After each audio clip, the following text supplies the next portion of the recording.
அனைவருக்கும் அஸ்ஸலாமு அலைக்கும் வரஹ்மத்துல்லாஹி வபரகாத்துஹு. அனைவருக்கும் வணக்கம், குட் ஈவினிங். ரைட், இன்னைக்கு நாங்க பார்க்க போற பகுதி வந்துட்டு இந்த பொது கொள்கையாக்கும் அரசியல் கட்சி. இப்ப பொதுவா வந்துகிட்டு நாங்க நேற்றெல்லாம் பார்த்துருந்தோம் பொது கொள்கையாக்கும்னு சொன்னா என்னன்னு ஷோர்ட்டா சொல்றோம். அதாவது பொது கொள்கையாக்கும்னு சொன்னா அதாவது அரசினுடைய செயற்பாடுகள். அதாவது நாங்க பொதுவா சொல்றோம் என்ன அரசினுடைய வேலை திட்டங்கள், அரசினுடைய செயற்பாடுன்னு நான் சும்மா பேச்சுவார்த்தையில எல்லாம் சொல்லுவோம்.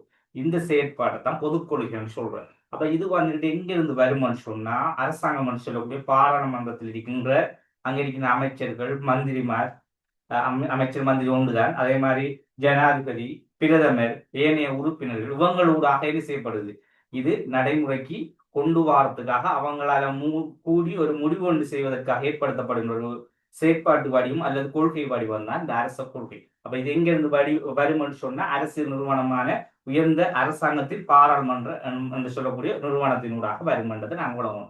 ரைட். இப்ப நாங்க நேற்று பல பகுதிகளை பார்த்தோம் என்னென்ன நிறுவனங்களை தொடர்பு கொண்டிருக்கும் இந்த பொது கொள்கை. அதே போல பொது கொள்கையினுடைய மிக முக்கியமான சில கட்டமைப்புகள், பொது கொள்கையை எப்படி ஆய்வு செய்யறது, ஆலோசனை செய்யறது, பகுப்பாய்வு என்ற விஷயம் எல்லாம் நாங்க பார்த்தோம்.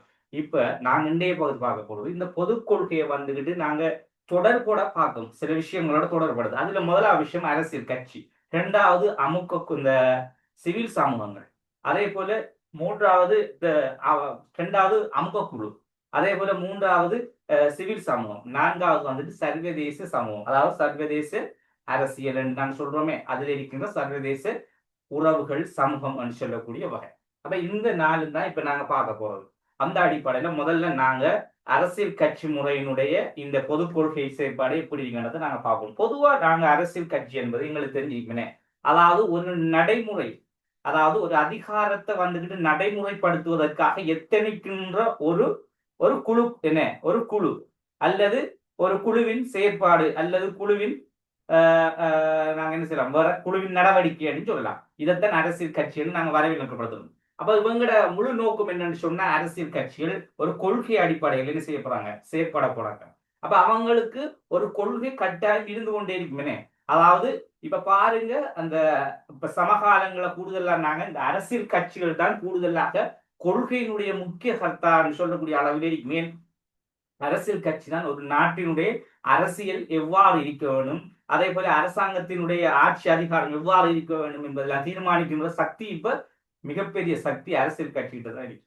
அப்ப ஒரு காலத்துல கிட்டத்தட்ட ஒரு 100 ஆண்டுகள் 200 ஆண்டுகளுக்கு முதல் பார்த்தோம்னு சொன்னா இந்த அரசியல் கட்சி ஒன்று இல்லை.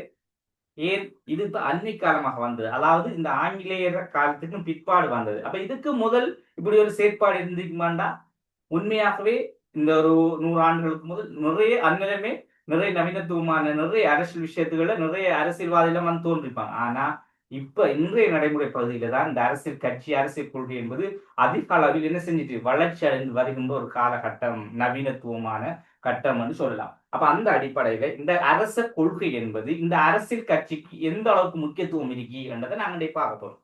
ஏன் அரச கொள்கைகளை முக்கியத்துவப்படுத்தி அதாவது வெற்றி கொண்டிருக்கிறார்கள் யாருன்னு சொன்னா இந்த அரசியல் கட்சிகள் தான். இப்ப உதாரணமாக இப்ப தற்போது எங்க நாட்டில் இருக்க அனுரகுமார் திசாநாயக்கா அவங்களோட கட்சி எடுத்துக்குவோம்.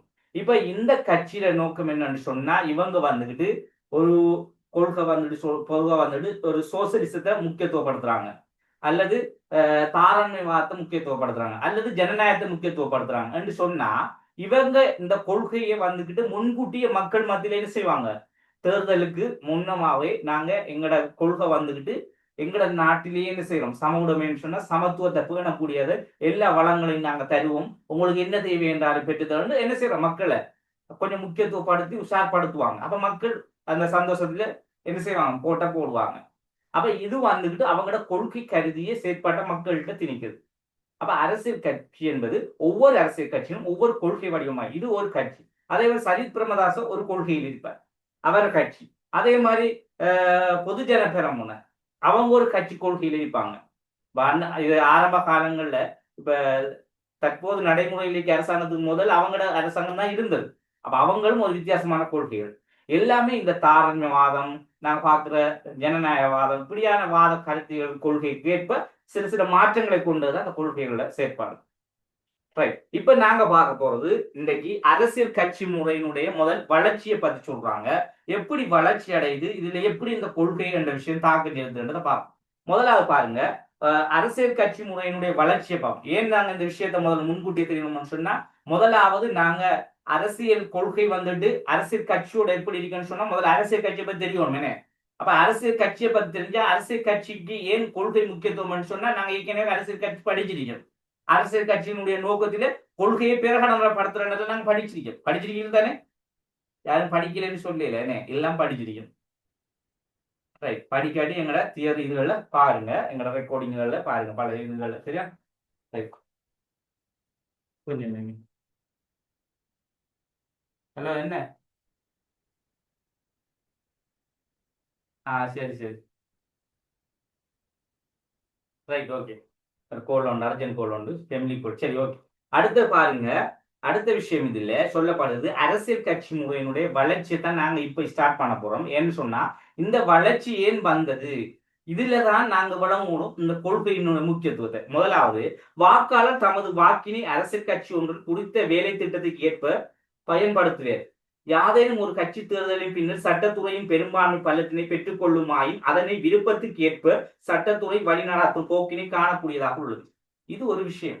என்ன சொல்லப்படுதுன்னு சொன்னா இதான் இந்த கொள்கை விஷயத்துல முக்கியமான பங்கு. நல்ல விளைவுறோம். அதாவது வாக்காளர் எப்படின்னு சொன்னா, வாக்காளர் தனது வாக்கு பலத்தை வந்துட்டு என்ன செய்யறாங்கன்னு சொன்னா அரசியல் கட்சி என்ற ஒன்றில் குறித்த வேலை திட்டத்துக்கு ஏற்ப பயன்படுத்துது.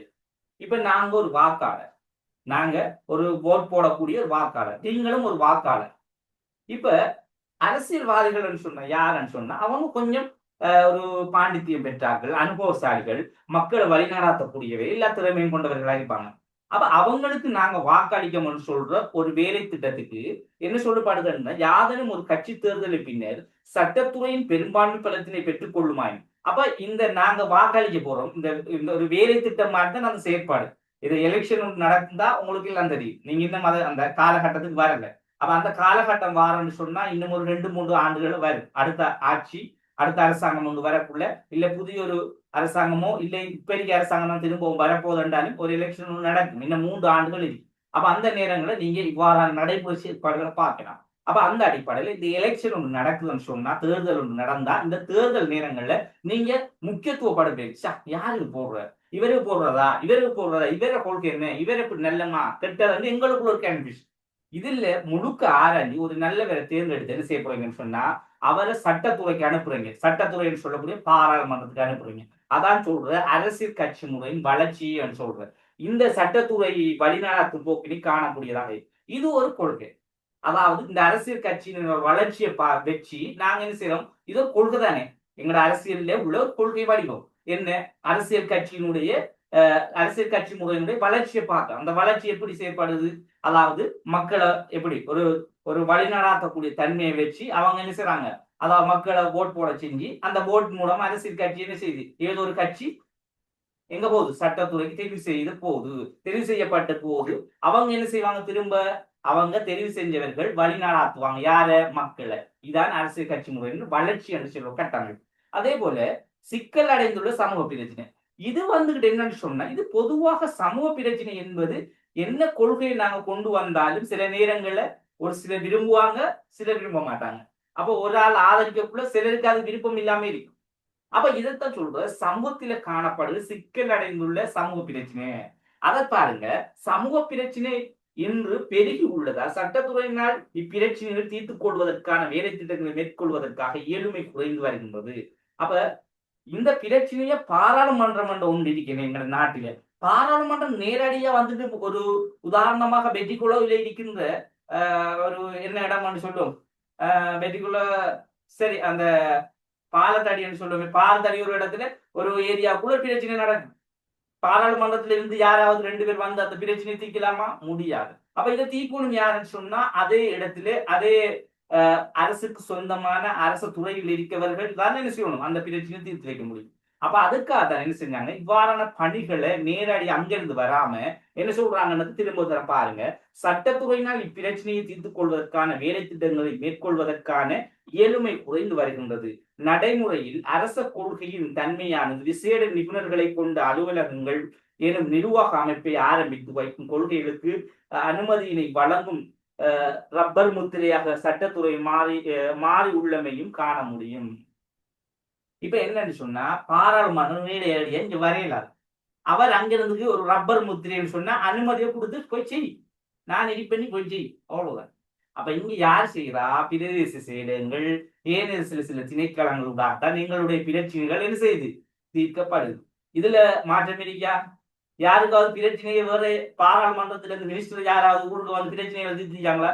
எப்பாவது நீங்க உங்களோட ஏரியாவுக்குள்ள தெரிவு செய்யப்பட்டு போன ஒரு மினிஸ்டர் நீங்க வாழ்நாள்ல கண்டிருப்பீங்களா? முதலாவது காணவும் வாய்ப்பில்லை.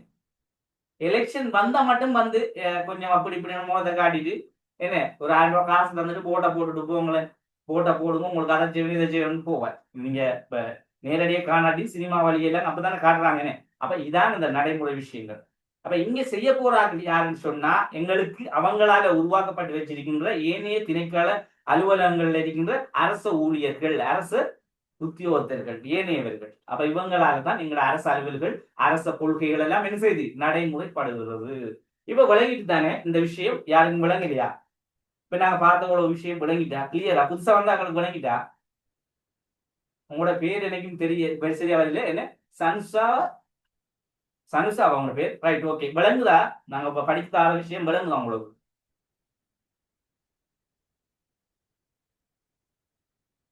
பேசுற கொஞ்சம் கேட்கல, கொஞ்சம் சத்தமா விளங்குதா? ஓ சார், விளங்குது சார்.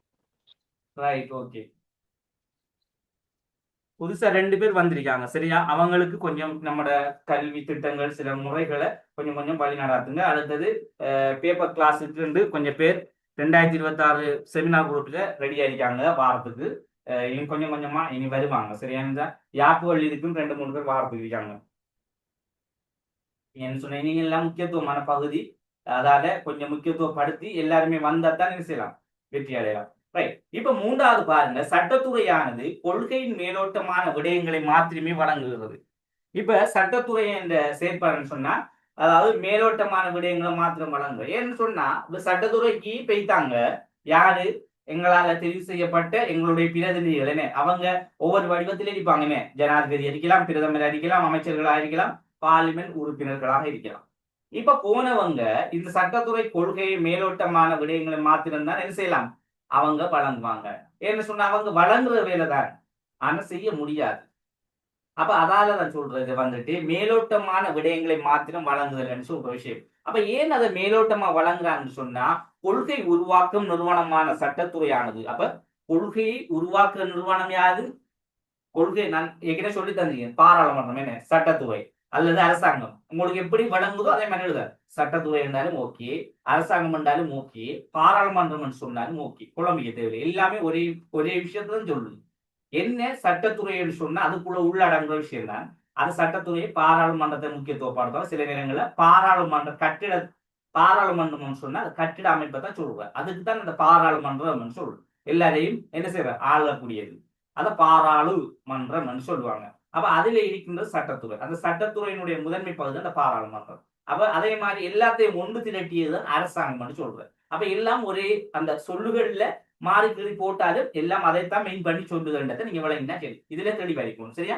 மர குழம்புக்கு போய் பாராளுமன்றம் ஒரு இடத்த வந்து ஒரு இடத்த என்ன நாடாளுமன்றம் வந்து இருப்பீங்களா? இல்ல, எல்லாமே ஒரே விஷயம் தான். அப்ப ஒரு இடத்த அரசாங்கம் இப்படி வந்தாலும் எல்லாம் ஒரே விஷயம், குழம்பிக்குது. ரைட். இப்ப நிறுவனமான சட்டத்துறையானது கொள்கையின் மேலோட்டமான விடயங்களை மாத்திரம் வழங்குகின்றது. அப்ப இந்த கொள்கையை உருவாக்குறது அவங்க, ஆனா மேலோட்டமான சில விடயங்களை தான் என்ன செய்றாங்க, மக்களுக்கு வழங்குறாங்க. அப்ப உண்மையிலே இறுதியில் செயற்பட போகும் பொதுக் கொள்கை தீர்மானிப்பது சட்டத்துறை பங்கு குறைந்த அளவில் தான். அப்ப இதைத்தான் சொல்றாங்க, சட்டத்துறையினுடைய பங்கு ஏன் குறைந்த அளவில் இருக்குன்னு சொன்னா அவங்களுக்கு எல்லாத்தையும் செய்ய முடியாத காரணம் தான். அப்ப குறைந்த அளவில் இருக்குன்னு சொன்னா அவர் சட்டத்துறையில் இருக்கிறவங்க இங்கே செய்யலாது. அப்ப அந்த ஒரு நிபந்தனைகள் நிறைய பிரச்சனைகள் அவங்களுக்கு கொடுக்கப்பட்ட விஷயத்த அவங்க அவலத்திலிருந்து தான் செய்யலாம்.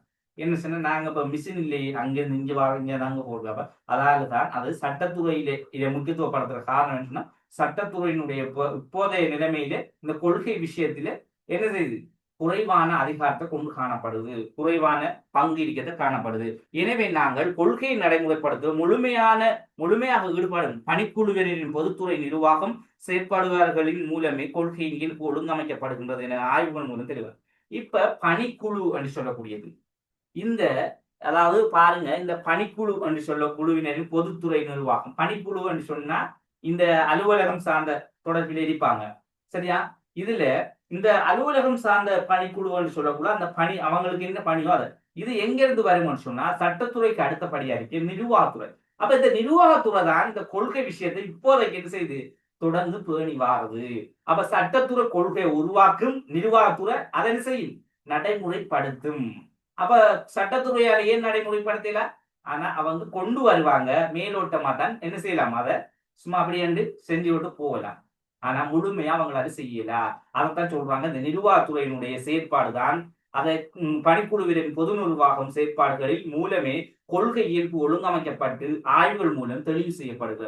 இப்ப நிறைய ஆய்வுகள் செஞ்சு பார்த்தாங்க. உண்மையாவே நிர்வாக குழு மூலமா தான் என்ன செய்யுது எல்லா செயற்பாடுகளும் கொள்கைகளும் ஏனைய சில நிர்வாக பகுதிகளுக்கு போய் சென்றடைந்து அது மக்கள் மத்தியில போக்கு.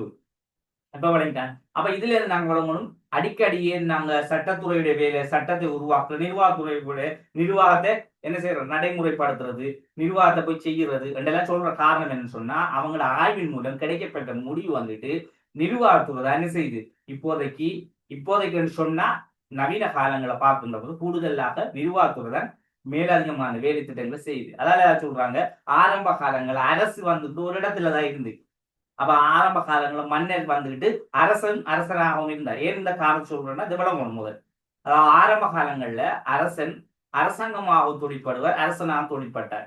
அப்ப அவருடைய வேலை ரெண்டுக்கும் அவர் தான் பொறுப்பு. ஆனா பிறகு உள்ள காலப்பகுதியில அரசாங்கம் என்ற ஒரு அமைப்பு உருவாக்கினாங்க. பிறகு அந்த அரசாங்கம் என்றது பாராளுமன்ற ஒரு அமைப்பு உருவாக்கி அந்த பாராளுமன்ற அமைப்பில இந்த நிர்வாகம் என்ற தனி ஒரு பகுதியாக மாறியது. இப்ப எல்லாமே இலகுவான முறையில கொள்கை விஷயங்கள் நடைமுறைப்படுத்தப்படுது. இதான அந்த ஆரம்பத்திலிருந்து அதுல வரலாற்று பின்னணி. சரியா? ரைட். அடுத்த பார்ப்போம். இவ்வளவும் நாங்க இந்த அரசியல் கட்சியினுடைய முக்கியத்துவ பங்குகள்ல தான் இவ்வளவு பார்த்தோம். அடுத்து நாங்க பார்க்க போறோம் பொது கொள்கை நிறைவேற்றுத்துறை வைப்போம். சரியா? இப்ப அரசியல் கட்சியினுடைய வளர்ச்சி தான் நாங்க இவ்வளவு பார்த்தோம். தனியா பொது கொள்கையின் அரசியல் கட்சியினோடு பிரிக்கி அதை நாங்க இப்ப அடுத்த இதுல பார்ப்போம். சரியா? இதை பார்த்துட்டு வந்து தனி அரசியல் கட்சி பொது கொள்கைக்கு தொடர்பா பார்ப்போம். இப்ப என்னன்னு சொன்னா இதுக்கு இடையில உள்ள 2 பகுதிகள் இருக்கி என்ன சொன்னா நான் உங்களுக்கு தலைப்பு இதுல போட்டோ அனுப்பினேன். என்னன்னு சொன்னா அது இடையில ஒரு கொஞ்சம் மிதிக்கத்தை அதை முடிச்சு போட்டு தான் அதை பார்க்கணும். அப்ப இதுல இப்ப நாங்க பார்த்தது வந்துகிட்டு அரசியல் கட்சி முறையினுடைய அந்த வளர்ச்சி எப்படி இருந்துச்சு. இப்ப எல்லாமே எதோட நாங்க பார்க்கணும்னு சொன்னா சட்டத்துறையோட தொடர்படுத்தி தான் பார்த்தோம். சரியா? அதால முதலாவது வந்துட்டு பாருங்க இந்த அரசியல் கட்சியினுடைய முறையின் வளர்ச்சியை பத்தி. அப்ப அதுல வந்துட்டு சட்டத்துறை ரீதியாக என்ன சொல்லப்படுகிறது பார்த்தாச்சு. சரியா? அரசியல் கட்சி முறையின் வளர்ச்சி சிக்கல் அடைந்துள்ள சமூக பிரச்சனை இந்த ரெண்டும் என்னத்துக்குரிய முக்கியத்துவம் என்று சொன்னா அரசியல் கட்சியினுடைய வளர்ச்சியில ஏற்படக்கூடிய முக்கியத்துவம். சரியா? இதெல்லாம் வந்துட்டு பொதுவா பொது கொள்கையின் சட்டத்துறை வைபவங்களுக்கு வாழும். இப்ப சட்டத்துறை வைபவங்கள் சம்பந்தமான விஷயங்கள் முடிச்சு நீங்க நேற்று பார்த்ததுல குறையெல்லாம் ஃபுல்லா முடிச்சிட்டோம். இப்ப பார்க்க போறது பொது கொள்கையில நிறைவேற்றுத்துறையினுடைய வைபவங்கள். நிறைவேற்றுத்துறை தொடர்பாக என்ன தொடர்பு இருக்கின்றது.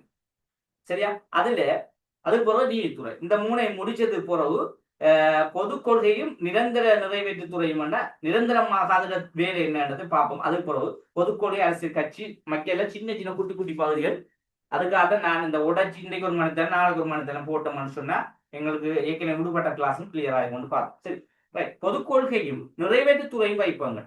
இப்ப சட்டத்துறை வைப்பங்கள் வழங்கிட்டாங்க. சட்டத்துறை வந்துகிட்டு பொதுக்கொள்கை தொடர்பாக குறைவான ஒரு முக்கியத்துவம் கொடுத்திருக்கின்றதை நீங்க இதுல வழங்கணும். சரியா? இதான் இதுல பின்னாடி. சரியா? இப்ப உங்களுக்கு கேள்வியில பொதுக்கொள்கை தொடர்பாக சட்டத்துறை தொடர்பான கருத்து என்ன, நிர்வாகத்துறை தொடர்பான கருத்து என்ன, நீதித்துறை தொடர்பான கருத்து கேட்டு வந்தா நீங்க முதல் சட்டத்துறை சொன்னா சட்டத்துறையினுடைய வேலை என்ன சட்டத்தை உருவாக்குகின்ற முதன்மையான ஒரு நிறுவனமாக இருக்கின்றது. ஆனால் அதனுடைய சட்டத்தை அதாவது பொது கொள்கையை அமலாக்கும் செயற்பாடு என்பது ஒரு குறைவான பண்பை கொண்டு காணப்படுகிறது. காரணம் என்னன்னு சொன்னா கூடுதலான செயற்பாடுகள் நிர்வாக ரீதியான ஒரு பணிக்குழு செயற்பாடுகளினுடைய பொறுப்பில் இருப்பதால் இதனுடைய சட்டத்துறை தன்னுடைய அதாவது சட்டத்தை உருவாக்குகின்ற செயற்பாட்டோட என்ன செய்யறாங்க ஓரிரு செயற்பாடுகள் மட்டும்தான் இந்த பொது கொள்கை தொடர்பாக என்ன செய்யறாங்க அதை முன்வைக்காங்க. மற்றதை எல்லாம் வந்துட்டு நிர்வாகம் செயற்படுது. அதனாலதான் சமூகத்தில நடைமுறையில இப்போதைக்கு சட்டத்துறை செயற்பாடு குறைவாக இருப்பது காரணம். அந்த அடிப்படையில சிக்கலுக்கான சில பிரச்சனை சமூகத்தில் ஏற்படுகின்ற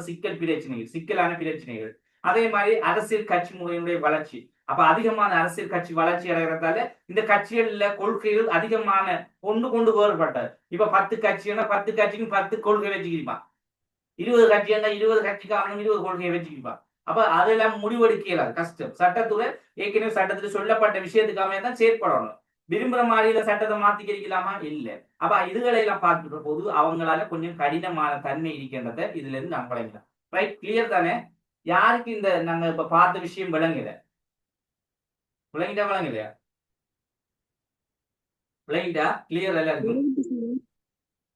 ரைட். இப்ப அடுத்து நாங்க பார்க்க போறது பொதுக் கொள்கை நிறைவேற்றுத்துறையும் வகிப்பங்கள். இப்ப பொதுக் கொள்கை நிறைவேற்றுத்துறையும் வகிப்பங்கள் என்ற வகையில அரசியல் கோட்பாட்டை எடுத்துக்கிட்டீங்கன்னு சொன்னா இந்த நிறைவேற்றுத்துறை வந்துட்டு இப்ப தொடர்ந்து கூடுதலான முறையில நிறைவேற்றுத்துறையினுடைய பங்கு தான் இப்போதைக்கு இருக்கு. என்று சொன்னா நிறைவேற்றுத்துறை வந்துட்டு அரசினுடைய நிர்வாக ரீதியான ஒரு பணி என்று சொல்லலாம். அதாவது அரச கொள்கையை நடைமுறைப்படுத்துகின்ற முழு முக்கியத்துவம் கொடுக்கின்ற பணிதான் இந்த நிறைவேற்றுத்துறை. அதான் நாங்க அரசாங்கம் சொல்லலாம். அப்ப அதுல இருக்கின்ற அரசாங்கத்தில் இருக்கின்ற நிறைய அரசியல்வாதிகளை எடுக்கலாம். அதே போல அரசியல் உத்தியோகத்தர்கள் இருக்கலாம். இவங்க எல்லாமே நிர்வாக ரீதியானவர்கள் என்ன. அப்ப இவங்களூடாகத்தான் இந்த கொள்கைகள் நடைமுறைப்படுத்தப்படுகிறது. அப்ப அதாலதான் இது ஒரு முக்கியத்துவமான பங்கை கொண்டதாக பார்க்கப்படுது. பார்ப்போம் நாங்க. அரசியல் கோட்பாடுக்கு ஏற்ப அரசியல் கொள்கையை நடைமுறைப்படுத்தும் அதிகார நிறுவனம் அரசியல் நிறைவேற்றுத்துறை. அப்ப அரசியல் கொள்கைக்கு ஏற்ப அரசியலில் என்ன நிறைவேற்றத்துறை, அதாவது அரசியல் கொள்கைக்கேற்ப அரசியலின் செயற்பாடுகள் அல்லது கொள்கைகளை நிறைவேற்றக்கூடிய நடைமுறைப்படுத்தக்கூடிய ஒரு துறை என்று சொன்னா அது நிறைவேற்றுத்துறை அல்லது நிர்வாகத்துறை. என்ன அதை நீங்க தெளிவாரிக்கணும். ரைட்.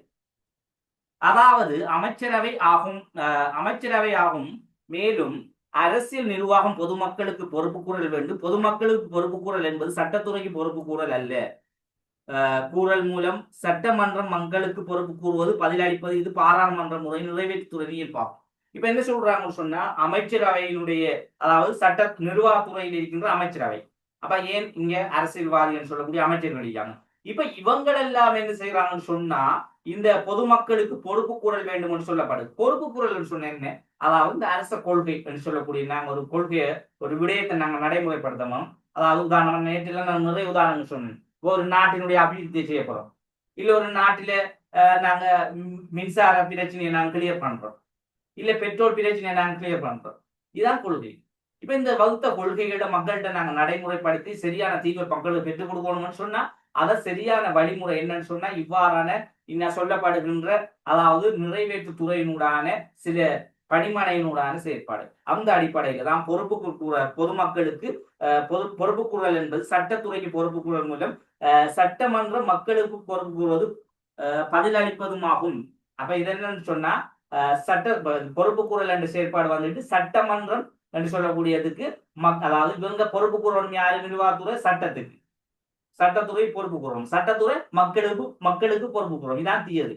எப்போதும் நல்லா உழைக்கணும். அப்ப நிர்வாகத்துறை ஏதாவது பிள்ளைகளை கண்டாங்கன்னு சொன்னா, இல்ல அவங்களுக்கு கொடுத்த கொள்கையில சரியான மக்களுக்கிட்ட கொண்டு சேர்க்கலாம்னு சொன்னா அதுக்கு என்ன காரணம் வந்து சட்டத்துறைக்கு அவங்க கட்டாயம் பொறுப்பு கூற வேண்டும். இங்க பொறுப்பு கூறினா அந்த பொறுப்பை சட்டத்துறையில சொல்லணும். அதாவது ஒட்டுமொத்த மக்களுக்கும் ஒரு பெரிய ஒரு என்ன நிறுவனம் சட்டத்துறை. அப்ப அந்த சட்டத்துறை என்ன செய்வார்? அவர் தான் என்ன செய்வார்? மக்களுக்கு நேரடியாக என்னென்ன காரணம் தானு சொல்லி பொறுப்பு கூறுவார். இதைத்தான் சொல்றாங்க பாராளுமன்ற முறை நிறைவேற்றுத்துறையின் இயல்பாகும். பொறுப்பு கூறுவது பதிலளிப்பதும் ஆகும். இதை சொல்ற வந்துட்டு சட்டமன்ற மக்களுக்கு பொறுப்பு கூறுவதும் பதிலளிப்பதும் இது பாராளுமன்ற முறையில் நிறைவேற்றுத்துறையின் இயல்பு. அப்ப இது பாராளுமன்ற முறையில் இருக்கின்ற நாங்க பாராளுமன்ற முறையில நிறைவேற்றுத்துறையினுடைய பணின்னு பார்த்தீங்க. இப்ப ஜனாதிபதி துறையினுடைய பணி வந்துட்டு மக்கள் நேரடியாக என்ன செய்யற மக்களுக்கு நேரடியாக பொறுப்பு கூறணும் எல்லாம் நாங்க பார்த்திருக்கோம். பாராளுமன்ற முறையில நிறைவேற்றுத்துறை என்ன செய்யணும்? பொறுப்பு கூறும். இங்க வந்துகிட்டு நல்ல வளம் கொண்டும் ஜனாதிபதி முறை பாராளுமன்ற முறை. இப்ப நாங்க இதுக்கு அடுத்து படிக்கப்படுவதான் எங்கள் நாட்டினுடைய, அதாவது பாராளுமன்ற முறை என்று சொன்னா இங்க பிரதமர் முக்கியத்துவமாக இருப்பார், ஜனாதிபதி இரண்டாவதாக சும்மா ஒரு நாம நிர்வாகியாக இருப்பார், இவர் பேரளவு நிர்வாகியாக இருப்பார். இப்ப இங்க இந்த உண்மை நிர்வாகமும் நாம நிர்வாகமும் சேர்ந்துதான் சில செயற்பாடு செய்வாங்க. ஆனா முழுக்க பிரதமர் என்று சொல்லக்கூடிய உண்மை நிர்வாகத்தை எல்லா அதிகாரமே. அப்ப இந்த உண்மை நிர்வாகத்தில் இருக்கின்ற இவர் வந்துகிட்டு கட்டாயம் என்ன செய்யணும்? பொறுப்பு கூறணும். யாருக்குன்னு சொன்னா சட்டத்துறைக்கு. அது கடமை.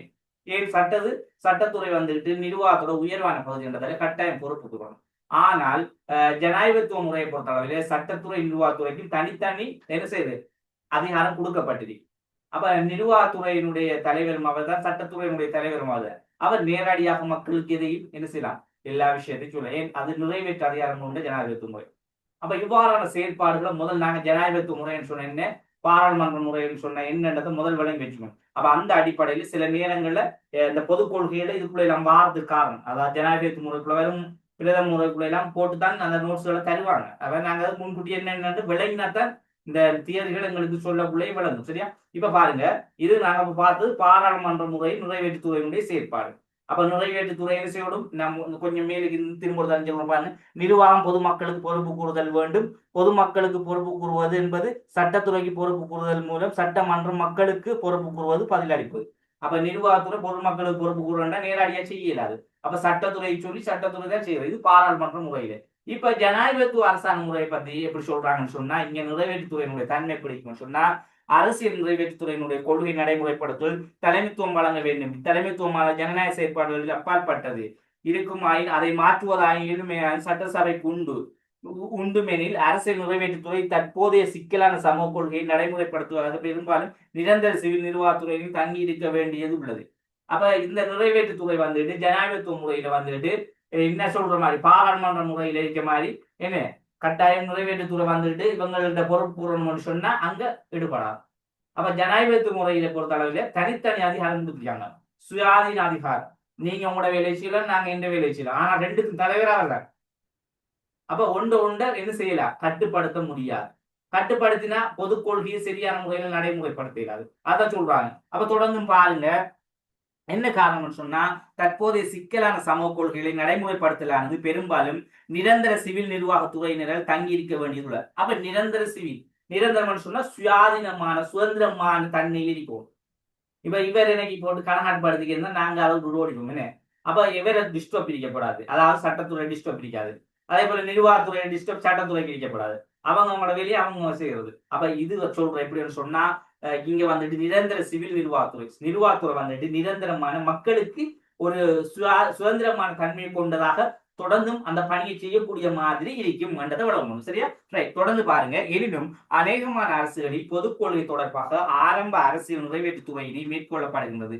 பாராளுமன்ற அரசாங்க முறையில் அமைச்சரவைக்கு சட்டத்துறை நிகழ்ச்சி நிரலை தயாரிக்க முடியும். இதனால் பொதுக் கொள்கைகளை உருவாக்கும் செயல்முறையில் சட்டத்துறையை மிஞ்சிய அரசியல் நிறைவேற்றுத்துறை காணப்படுகிறது. அப்ப இங்க வந்துட்டு பொதுவா சொல்றாங்க எப்படின்னு சொன்னா, ஆரம்ப கால நிறைவேற்றுத்துறையில் மேற்கொள்ளப்படுகின்ற அந்த பாராளுமன்ற அரசாங்க முறையில அமைச்சரவைக்கு சட்டத்துறை நிகழ்ச்சி நிலையை தயாரிக்க முடியும். இதனால் பொது கொள்கையை உருவாக்க செய்யணும். அப்ப பொது கொள்கை என்ற விஷயம், இந்த கொள்கை என்ற விஷயத்தை உருவாக்க செயல்முறை வந்துட்டு சட்டத்துறையை மிஞ்சி அரசியல் நிறைவேற்றுத்துறையாக காணப்படும். அப்ப ஏன்னு சொன்னா, ஆரம்ப காலங்கள்ல கொஞ்சம் இந்த பாராளுமன்ற முறைகள், அதாவது ஆரம்ப காலங்கள் எல்லாம் உண்மையாவே, அதாவது இந்த ஆங்கிலேயர காலங்கள்ல இருந்து இந்த அரசாங்க முறைகள் நடைமுறைப்படுத்தக்குள்ள ஒரு சரியான ஒரு அண்டர்ஸ்டாண்டான ஒன்று இல்லை. நல்லா வழங்கணும். இப்ப பாருங்க, கோல்ட் ஃப்ரூட் நீங்க கேள்விப்பட்டிருப்பீங்க, ஆரம்ப கால ஆட்சி முறை. அதே போல ரெண்டாவது குரு மக்கள் டிவைன்சர், மணிங் டிவைன்சர், டொனமூர், அதே போல சோல்பெரி. அப்ப ஏன் எடுத்த உடனே ஒரு பாராளுமன்ற முறை அரசாங்கத்தை கொண்டு வந்துக்கலாம்? அப்ப அந்த நேரங்கள்ல பிரித்தானியாவில பாராளுமன்ற முறை இருந்தது. ஆனாலும் ஏன் கொண்டு வரல திடீரென்று எங்களோட நாட்டுல? என்னன்னு சொன்னா, எங்களோட நாட்டிலே ஒரு அரசாங்கத்தை நாங்க கொண்டு வரணும்னு பேசிக்கா படிப்படியா தான் கொண்டு வரணும். அப்போ சரியான ஒரு தீர்மானத்தை கொண்டு வரணும்னு சொன்னா, அந்த நாடு அந்த அரசியலுக்கு என்ன சொல்லணும், பழக்கப்படும். குறைஞ்சது ஒரு 50 வருஷத்துக்கு அரசியல் சொன்ன என்ன, அதை பத்தி படிக்கணும், அரசியல் கட்சிகளை வளர்க்கணும், அதே போல அரசியல் கட்சி உறுப்பினர்களை உருவாக்கணும், அதே போல தொடர்ந்து அரசியல் பேச்சுக்கள், மேடை பேச்சுக்கள், அரசியல் என்னென்னலாம் தெரியப்படுத்தணும். அப்ப இந்த ஒரு பயிற்சி களம் இருக்கணும். அப்ப குறைஞ்சது 50 வருஷம் வேணும் சரியான ஒரு நாட்டு அரசியல். அப்ப சரியான எங்களோட நாட்டில அரசியல் தன்மை என்றது பேணப்பட்ட காலம் 1978ஆம் ஆண்டு. 72 பூரணமான ஒரு யாப்பு முறையாக இல்லை. 78 தான் பூரணமான ஒரு விஷயத்தை கொண்டு வந்தார். அப்பவும் அதுக்கு பிறகு கிட்டத்தட்ட 5-6 சரத்துக்கள் திருத்தங்கள் மேற்கொள்ளப்பட்டது. காரணம் என்னன்னு சொன்னா, திருத்தங்கள் செய்யாட்டி கடினம். என்ன சொன்னா, புதிய மக்கள், சனத்தொகை அதிகரிப்பு, அதே போல நிறைய சமூக பிரச்சனைகள், சிக்கலான சமூக பிரச்சனைகள், இவ்வாறான தீர்வு இதுகளை எல்லாம் கண்டுதான் இந்த பொது கொள்கை சிஸ்டங்கள் எல்லாம் என்ன செஞ்சீங்க, புதிய வடிவங்களாம் மாற்றப்பட்டது. அப்ப யாப்புங்களும் கொள்கைகளும் மாற்றம் அடைஞ்சு கொண்டே இருந்தது. அப்ப இந்த அடிப்படையில் தான் நாங்க என்ன செய்யறோம், அதாவது இந்த சட்டத்துறையை மிஞ்சிய அரசு நிறைவேற்றுத்துறையாக காணப்பட்டது. இப்ப நடைமுறையில் பார்த்தா சட்டத்துறையை மிஞ்சிய அளவுக்கு நிறைவேற்றுத்துறை காணப்படும். காரணம் என்ன சொன்னா பொது கொள்கை என்ற ஒன்றை நடைமுறைப்படுத்துற விஷயம் இப்ப நடைமுறையில நீங்க பார்த்தா நிர்வாகத்துறை தான். நிர்வாகத்துறை இல்லாட்டி எதை செய்யலாம்? ஒரு நாட்டை ஆளக்கூடிய பகுதி நிர்வாகம் தான். சட்டத்துறை ஒரு கட்டுப்பாட்டை தான் விதிக்கும். ஆனா சட்டம் என்றா எல்லாரும் அதுக்கு கட்டுப்படணும்னு சொல்றதுதான் சட்டம். ஆனா நிர்வாகத்துறை அந்த சட்டத்தை நடைமுறைப்படுத்துறது தான். நீதி என்று சொன்ன என்ன? நீதித்துறை சொன்னா இதுல யாரு தவறு செய்யறாங்களோ அவர் தண்டிக்கிறது, குற்றம் இழைத்தால் தண்டனை வழங்குது. அப்ப அதுக்குரிய பொறுப்பு அதுக்கு கொடுத்துருக்காங்க. அப்ப இந்த அடிப்படையில் நீங்க நிறைவேற்றுத்துறை சம்பந்தமாக பொது கொள்கையினுடைய பங்கு வகைப்பகம் என்று சொன்னா என்னன்னு கேட்டு வந்தா நீங்க இந்த மாதிரியான ஒரு சுருக்கமாக சோட்டாக விஷயத்தை கொடுக்கலாம். அதாவது திரும்ப ஒரு தடவை சொல்றேன், அதாவது அரசியல்ல பொது கொள்கை சம்பந்தமாக இந்த நிறைவேற்றுத்துறை என்பது ஒரு முக்கியத்துவமான ஒரு இடத்தை வகிக்கின்றது. சட்டத்துறையில் செய்ய முடியாத சில காரண காரியங்களை நிறைவேற்றுத்துறை செய்கின்றது. ஏனென்று சொன்னால் நிறைவேற்றுத்துறை என்பது ஒரு நாட்டினுடைய நிர்வாக மையமாக காணப்படுவது மட்டுமல்லாமல் அரச கொள்கைகளை அரச விடயங்களை நடைமுறைப்படுத்துகின்ற எல்லா பகுதிகளையும் கொண்டு வந்தாக காணப்படுவது. அதாவது சட்டத்துறை மிஞ்சிய அளவில் நிறைவேற்றுத்துறையினுடைய முழு பணியும் பங்களிப்பும் காணப்படுவதால் தான் நிறைவேற்றுத்துறையை முக்கியப்படுத்துகிறார்கள் இந்த அரச கொள்கைகள் என்பதை நாங்கள் அரச கொள்கையின் வகிப்பகங்களின் முக்கியத்துவமான ஒன்றாக நிர்வாகத்துறையை விளக்க முடியும். எப்படி நீங்க எழுதணும்? இப்படி எழுதினீங்க என்று சொன்னா இப்ப நான் சொன்னது என்னன்னு சொன்னா பொதுக்கொள்கை சம்பந்தமாக சட்டத்துறை, நிர்வாகத்துறை, நிறைவேற்றுத்துறை, இந்த நீதித்துறை மூன்றுடைய பங்கு தான் நான் சொன்னேன். இப்ப முதல்ல நாங்க சட்டத்துறை பங்கு சொன்னேன். அதே போல நிறைவேற்றுத்துறையை பத்தி கேட்டா அதுக்கு ஷோர்ட் பங்கு அப்படி கொடுக்க. இப்ப மூன்றாவது நாங்க பொதுக்கொள்கை நீதித்துறை வகிப்பங்கள் இதை நாங்க கொஞ்சம் பார்ப்போம். சரியா? இப்ப நீதித்துறை என்பது பொதுவான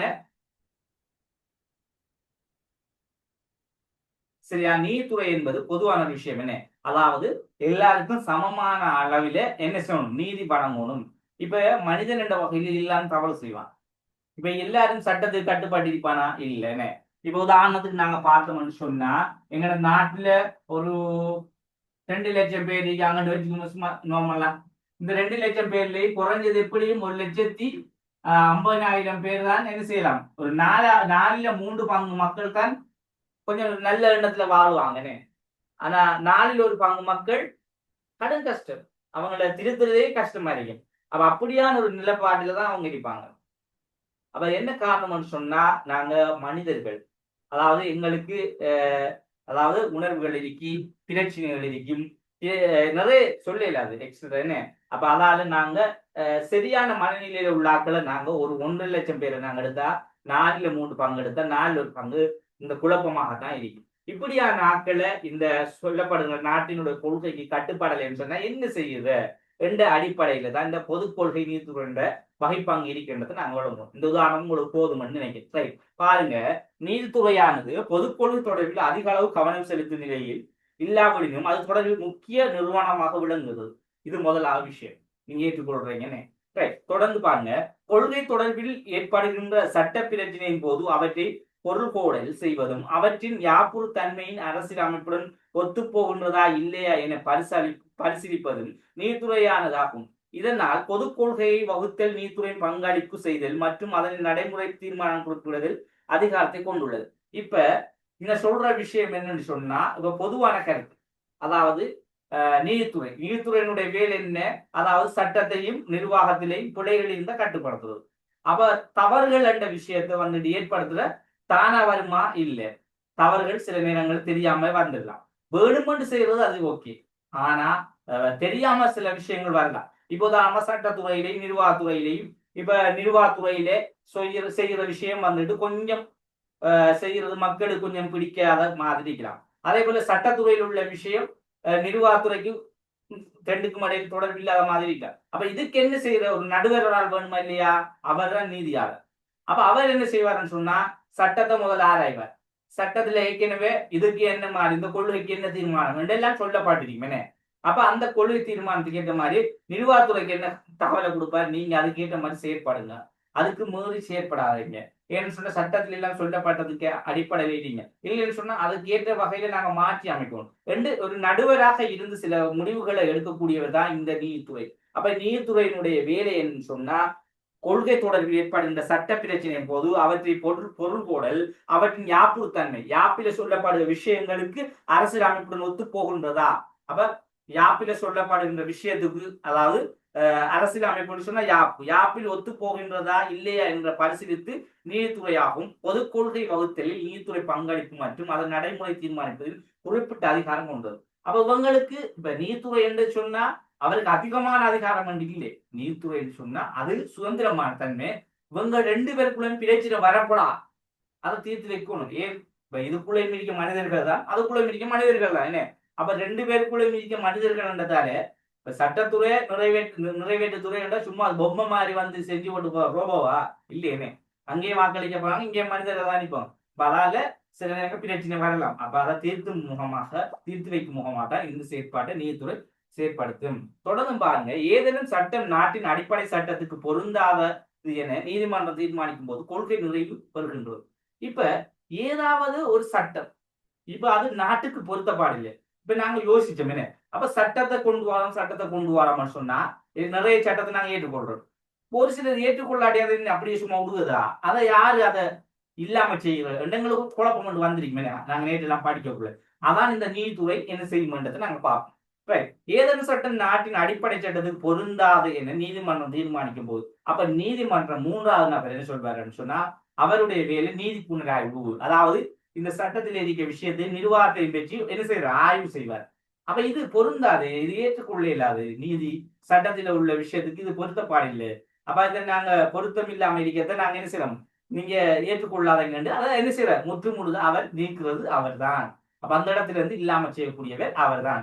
இப்ப சட்டத்துறை அதை திடீரென்று இல்லாம செய்யறது, நிர்வாகம் செய்கிறது. அதை செய்யறது யாருன்னா நீதி. ஏன் அவர் நீதியாளர். அப்ப சரியா எல்லாத்தையும் ஆய்வு செஞ்சு கொண்டு அவருக்கு சரியான முடிவை கொடுப்பார்.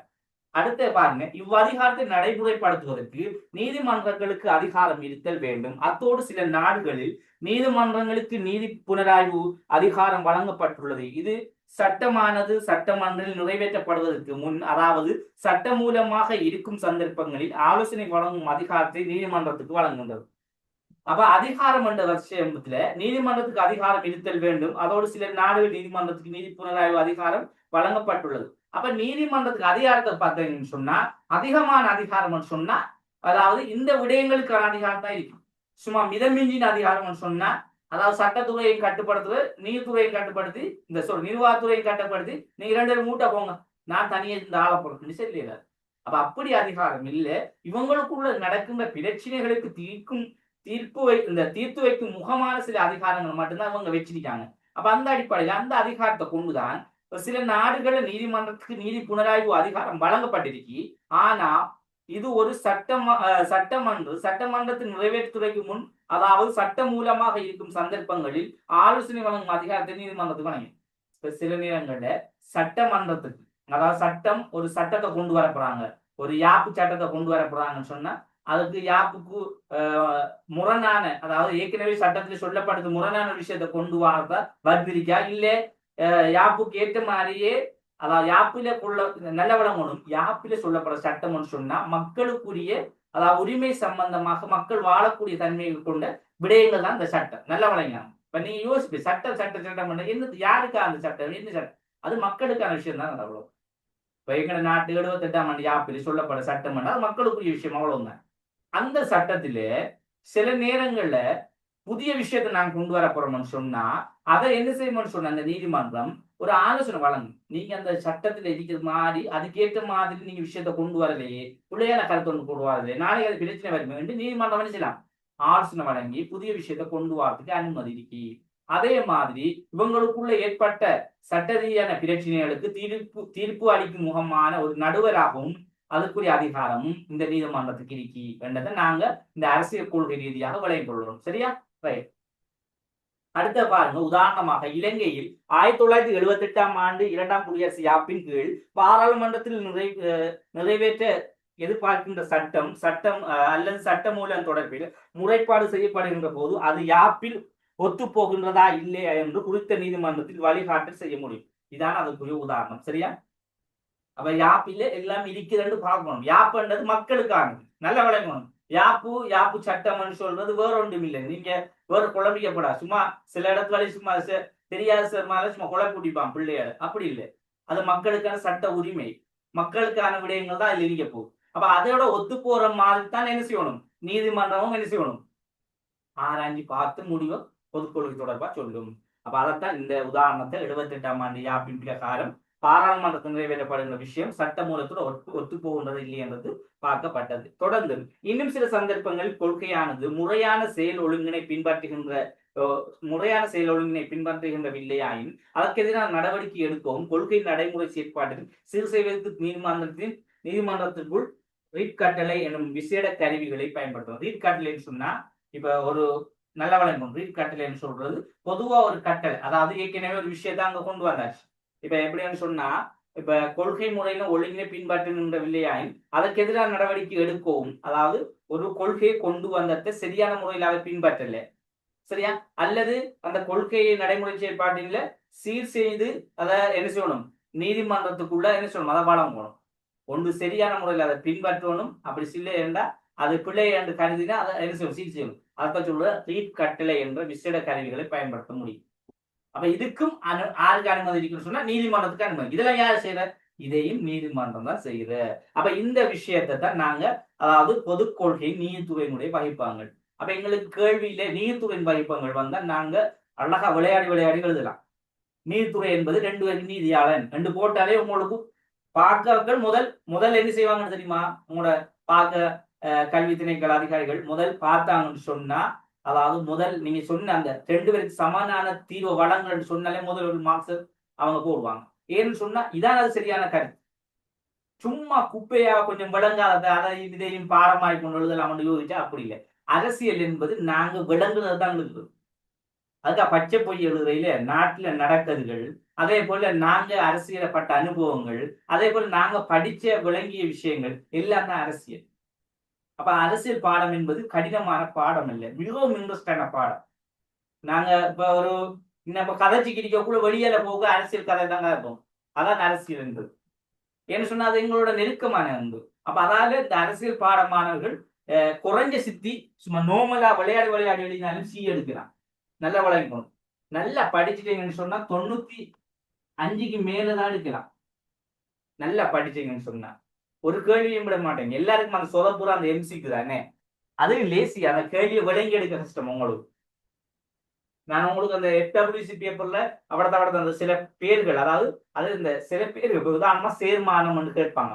சேர்மானம் உன்னோட ஒத்து போறதுதான் அது. அது அப்படியான சொல்லுகள் வரக்குள்ள பிள்ளைகளுக்கு குழப்பம். என்னடா அது தமிழ் படிக்க மாணவர்கள், தமிழ் இலக்கணங்கள் படிக்க பிள்ளைகளுக்கு, இலக்கிய நயங்கள் படிக்க பிள்ளைகளுக்கு கொஞ்சம் அது விளங்கும். அதான் அந்த பிரச்சனை. அப்படி உள்ள பிள்ளைகள் சடாரணத்தை விளங்கி உடனே விட எழுத பழங்க. ஆனா சில பொதுவா வந்து தமிழ் பாடம் எடுக்காம நான் மற்ற பாடங்கள் எடுக்க மண்டே பிக்கும். அதான் பிரச்சனை. அப்படியானதால்தான் இந்த எம்சிக்கு எல்லாருக்கும் கொஞ்சம் சொதப்புறேன். அதுகளெல்லாம் நாம கிளியர் ஆகல. நான் இப்ப உங்களுக்கு அதுல கிடைக்க பேப்பர்ல அப்படி எல்லாம் வந்தா உங்களுக்கு கிளியர் பண்ணிங்க. அடுத்து நானும் இப்ப பேப்பர்ல உங்களுக்கு அந்த மாடல்களை கேள்விகளை அந்த மாதிரி மாடல்கள் தான் மாத்திருக்கேன். என்ன உங்களுக்கு வழங்கப்படுறது.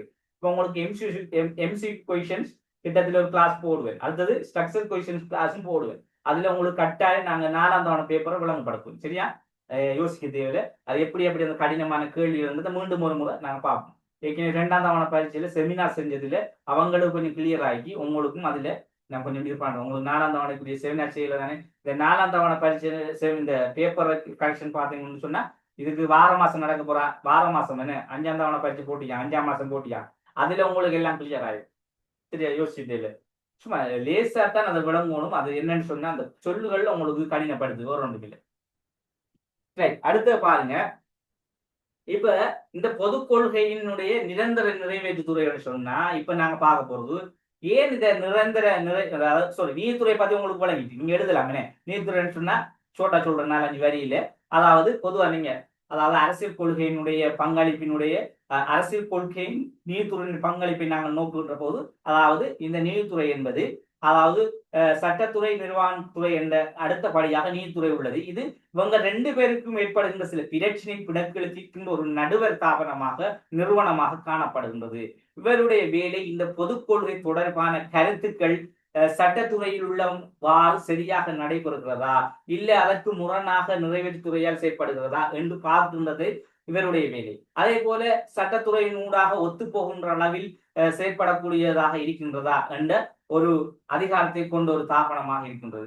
அதே போல் நிறைவேற்றுத்துறையை பொறுத்தளவில் நாங்க இப்ப எழுதணும் சொன்னா நிறைவேற்றுத்துறை இப்ப சமகால அரசியல் கொண்டு வரப்போம். நீதித்துறை சமகால அரசியல் கொண்டு வர அதான் அந்த உதாரணம் 78ஆம் ஆண்டு. அதாவது இந்த நீதித்துறையை பொறுத்தளவில் பல நாடுகளில் வந்துகிட்டு ஆலோசனை வழங்குகின்ற, அதாவது ஒரு சட்டத்தை உருவாக்குவதற்கு, ஒரு பொதுக்கொள்கை தொடர்பாக சட்டத்தை உருவாக்குவதற்கு ஆலோசனை வழங்குகின்ற ஒரு அதிகாரம் கொண்ட ஒரு நிறுவனமாகவும், அதே மாதிரி இலங்கை போன்ற நாடுகளில் 1978ஆம் ஆண்டு இந்த நீதித்துறை, அதாவது சட்டத்துடன் ஒத்து போகின்ற, அதாவது 78ஆம் ஆண்டு யாப்புடன் ஒத்து போகின்ற அளவுல சட்டத்துறையினுடைய செயற்பாடு யாப்பின் பிரகாரம் யாப்பில் உள்ளவாறு பொதுக்கொள்கை விடயங்கள் உள்ளதா என்பதை ஆராய்கின்ற ஒரு நிறுவனமாகவும் காணப்பட்டது என்பதை நாங்கள் உதாரணத்துக்கு சொல்லலாம் 78ஆம் ஆண்டு யாப்பில். அப்ப ஏன்னு சொன்னா, அதே போல சில நேரங்கள்ல இன்னும் ஒரு கருத்து ஒன்று, ரீட் கட்டளை, அதை நீங்க போடலாம். ரீட் கட்டளை என்பது ஒரு நீதித்துறையினுடைய முக்கியத்துவமான அம்சம். அதாவது பொதுக்கொள்கை தொடர்பாக சரியான முறையில அதை என்ன செய்யணும், நிறைவேற்ற வேண்டும், இல்லாவிட்டால் அதை சீர் செய்ய வேண்டும் என்பது இந்த ரீட் கட்டளை என்று சொல்லக்கூடிய நீதித்துறையினுடைய முக்கியமான பங்களிப்பாக காணப்படுது. இப்ப நான் இது வந்துட்டு என்னன்னா, உங்களுக்கு கொஞ்சம் விளங்கின மாதிரி உங்களுக்கு சொல்லி இருக்குது. இப்ப நீங்க உங்களுக்கு எப்படி விளங்குதோ அதே மாதிரி எழுது. இப்ப ஒத்தரும் வந்துகிட்டு இந்த டைம்ல இந்த பொதுக்கொள்கையோ இப்ப நான் படிக்க போற யாப்புகளோ அவ்வளவு டீப்பா படிச்சு தரமான, அவ்வளவு டீப்பா சொல்லவுமான தெரியாது. எப்படி கொண்டு போவாங்கன்னு சொன்னா, உங்களுக்கு டியூட்டையோ நோட்ஸை தந்து போட்டு அவங்கள பாட்டுதான் வாங்கிட்டு போறேன். விளங்கிட்டா என்னத்த விளங்கிட்டு இருக்கு. பிள்ளைகளுக்கு சொல்லி கொடுத்து விளங்கணுமே. முதல்ல சொல்ற விஷயம் விளங்கினா தானே அதுகளுக்கு விளங்கும்.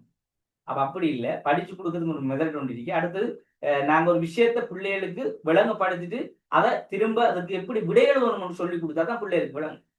சும்மா வாயில சொல்லிட்டு போறதுல அர்த்தம் இல்லைன்னு. ரைட், அடுத்த பாருங்க, பொதுக்கொள்கையினுடைய நிரந்தர நிறைவேற்றுத்துறை பத்தி நாங்க பார்க்க போறோம். அதோட முடிச்சு கொள்ளும். என்ன 9 மணி ஆக போகுது.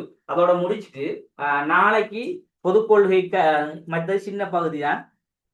நாளையோட நாங்க அந்த ஃபுல்லா முடிப்போமா? சரியா யோசிக்கிறேன், நான் வேகமா கொஞ்சம் முடிப்பேன்னு. நாளைக்கு 8 மணிந்து 9 வளமையான டைமுக்கு தான் கிளாஸ் போட்டிருக்கேன். சரியா, கட்டாயம் ஜெயினாங்க. ரைட், இப்ப பொதுக்கொள்கை உங்களுக்குரிய கேள்வி இப்ப முடிச்ச உடனே நான் போட்டோ எழுதியிருக்கேன். இப்ப நான் அனுப்பிவிடுறேன். சரியா, இப்ப நீங்க படிக்காக்க படிச்சு கொள்ளுங்க. சரியான 6 கேள்வி வினாக்கள் போடுறது கட்டாயம் கொஞ்சம் பார்த்து கொள்ளுங்களா. சரி, நிரந்தர நிறைவேற்று துறை என்பது தொடர்ச்சியான அடிப்படையின் கீழ் பொது கொள்கைகளை நடைமுறைப்படுத்துவது சமகால உலகளில் உருவாக்கப்பட்டதோடு நிறுவனமாகும். அது பணியக முறையினை மையப்படுத்தியது. இந்நிறுவனத்துறையினை அரசியல் தருநிலையாக சொல்லி இதுல நிறைய கொஞ்சம் 1-2 சும்மா எழுத்து பிள்ளை இருக்கு. உங்களுக்கு படம் இப்படி எழுத்து பிள்ளை தான். அதுல இந்த விதை என்ற இடத்து துறை என்று வரணும். அதே போல நிறுவனமாகும். அது அந்த பணிக்க மண்டிக்கு சரியான. அதை வந்துட்டு உங்களுக்கு லேச வழங்கணும்னு சொன்னா பணியக என்று போடுங்களா, பணியக முறை என்று போடுங்க. பணியக முறையினை மையப்படுத்தியது. இந்நிறுவனத்தின் துறையானது அரசியலில் ஒரு நிலையாகும் வரும். தரிநிலை என்று போட்டிட்டாங்க, அரசியலில் ஒரு நிலை. நான் சொல்றதெல்லாம் குய்யா மாத்தி கொள்ளுங்க, திரும்ப திரும்ப சொல்ல. அதுல அந்த இறை என்ற துறை என்று வரணும். சரியா, அடுத்தது அது பணிக்க மண்டலத்தை பணியகம்.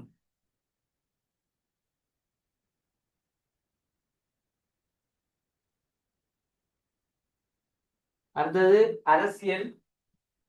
அரசியலில் ஒரு என்று வரணும். அவரது நிலையாகும் விசேட நிறுவனங்களை கொண்டதும் ஆகும். ஏன்னு சொன்னா நிரந்தர நிறைவேற்றுத்துறை ஏன் சொல்றாங்கன்னா, நிறைவேற்றுத்துறையினுடைய தன்மை என்ன சொன்னா, இப்ப வந்துட்டு நிறைவேற்றுத்துறை அந்த பொதுக்கொள்கை என்ன செய்யுது, நடைமுறைப்படுத்துகின்ற ஒரு துறை. அப்ப அந்த அடிப்படையில இப்ப தொடர்ச்சியான அடிப்படை பொதுக்கொள்கையை நடைமுறைப்படுத்துவது சமகால உலகங்கள்ல நிறுவனமாக உருவாக்கப்பட்ட ஒன்றுதான். அதாவது ஒரு பணியக குழு. நாங்க என்ன செய்யலாம், பணியக குழு அந்த பயணிகள் முடியான பணியக குழுவா, ஒரு பணியக குழுவாக செயற்படுவதை நாம் பார்க்கலாம். அப்ப இந்த அடிப்படையில முதலாவது விஷயம், ஒரு நிலையான அரசியல ஒரு நிலையான அம்சமாக இந்த நிறுவனம் காணப்படும். எது, அந்த நிறைவேற்றுத்துறை. அதாவதுதான் நாங்க நிறைவேற்றுத்துறை ஒரு ஸ்பெஷலா மேலதிகமா போட்டிருக்கோம். இப்ப சட்டத்துறை, நிர்வாகத்துறை, நிறைவேற்று நீதித்துறை போட்டு மேலதிகமா நிலையான ஒரு நிறுவனமாக இதுல இருக்கத்திலேயே நிலையான நிறுவனமாக எது நிர்வாகத்துறையின் காணப்படுகின்ற விஷயத்தை மேலதிக அம்சமா பார்க்கணும். அப்ப அந்த அடிப்படையில முதலாவது விஷயம். அப்ப காரணம் என்னன்னு சொன்னா சமகால உலகுகள்ல தொடர்ந்து இந்த பொதுக்கொள்கை விஷயத்துல நிர்வாகத்துறையினுடைய முக்கியமான பங்களிப்பு காணப்படுது. அதான என்ன செய்யுது, நடைமுறைப்படுத்துகிற செயற்பாட்டையும் ஒரு ஒரு வேலையை தொடர்ந்து செய்கின்ற ஒரு பணி மாற்றி செய்கின்ற செயற்பாடையும் இந்த நிறைவேற்றி கொண்டிருக்கத்தால தொடர்ந்து என்ன செய்யுது, இது ஒரு முக்கியமான ஒரு நிலையான விசேட நிறுவனமாக காணப்படுகிறத வழங்கணும். இரண்டாவது பாருங்க, அரசாங்கம் மாறியானதும் நிரந்தர நிறைவேற்றுத்துறை மாற்றம் அடையாது. அப்ப அரசாங்கம் இதுலயும் கொஞ்சம் எழுத்துக்குள்ள வேண்டிச்சுங்க. மாறினா அதாவது அரசாங்கம் மாறினாலும் கொண்டு வரணும், மாறி என்று போட்டிக்கனே அரசாங்கம் மாறினாலும் நிறைவேற்றுத்துறை மாற்றம் அடையாது என்று சொல்றாங்க.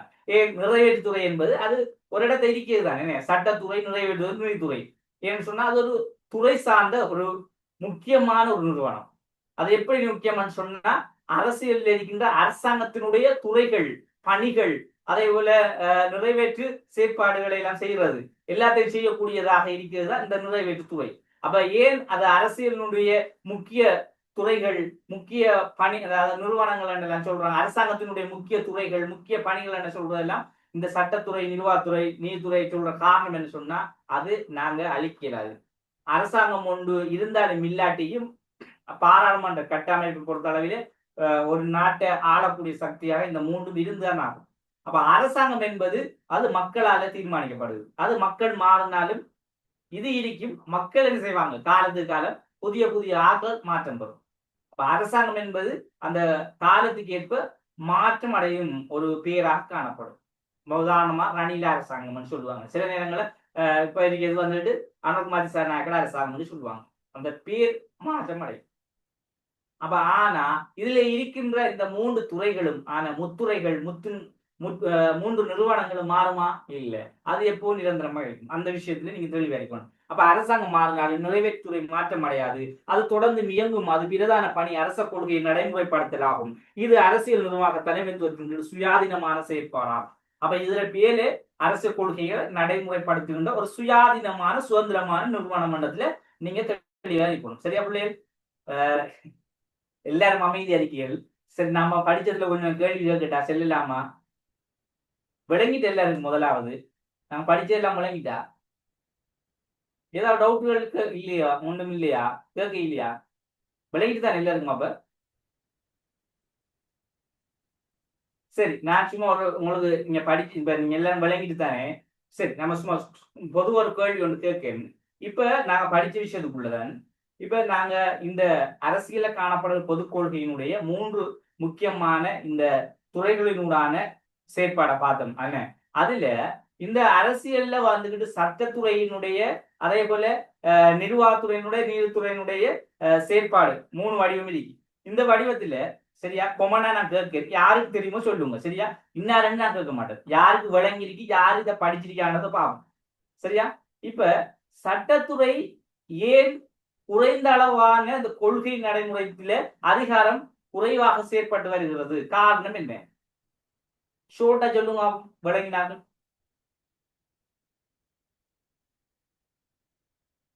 மூணு விடையும் நாங்க பார்த்தோம். சரி, 2 விடையமாவது சொல்லுங்க ஷோர்ட்டா.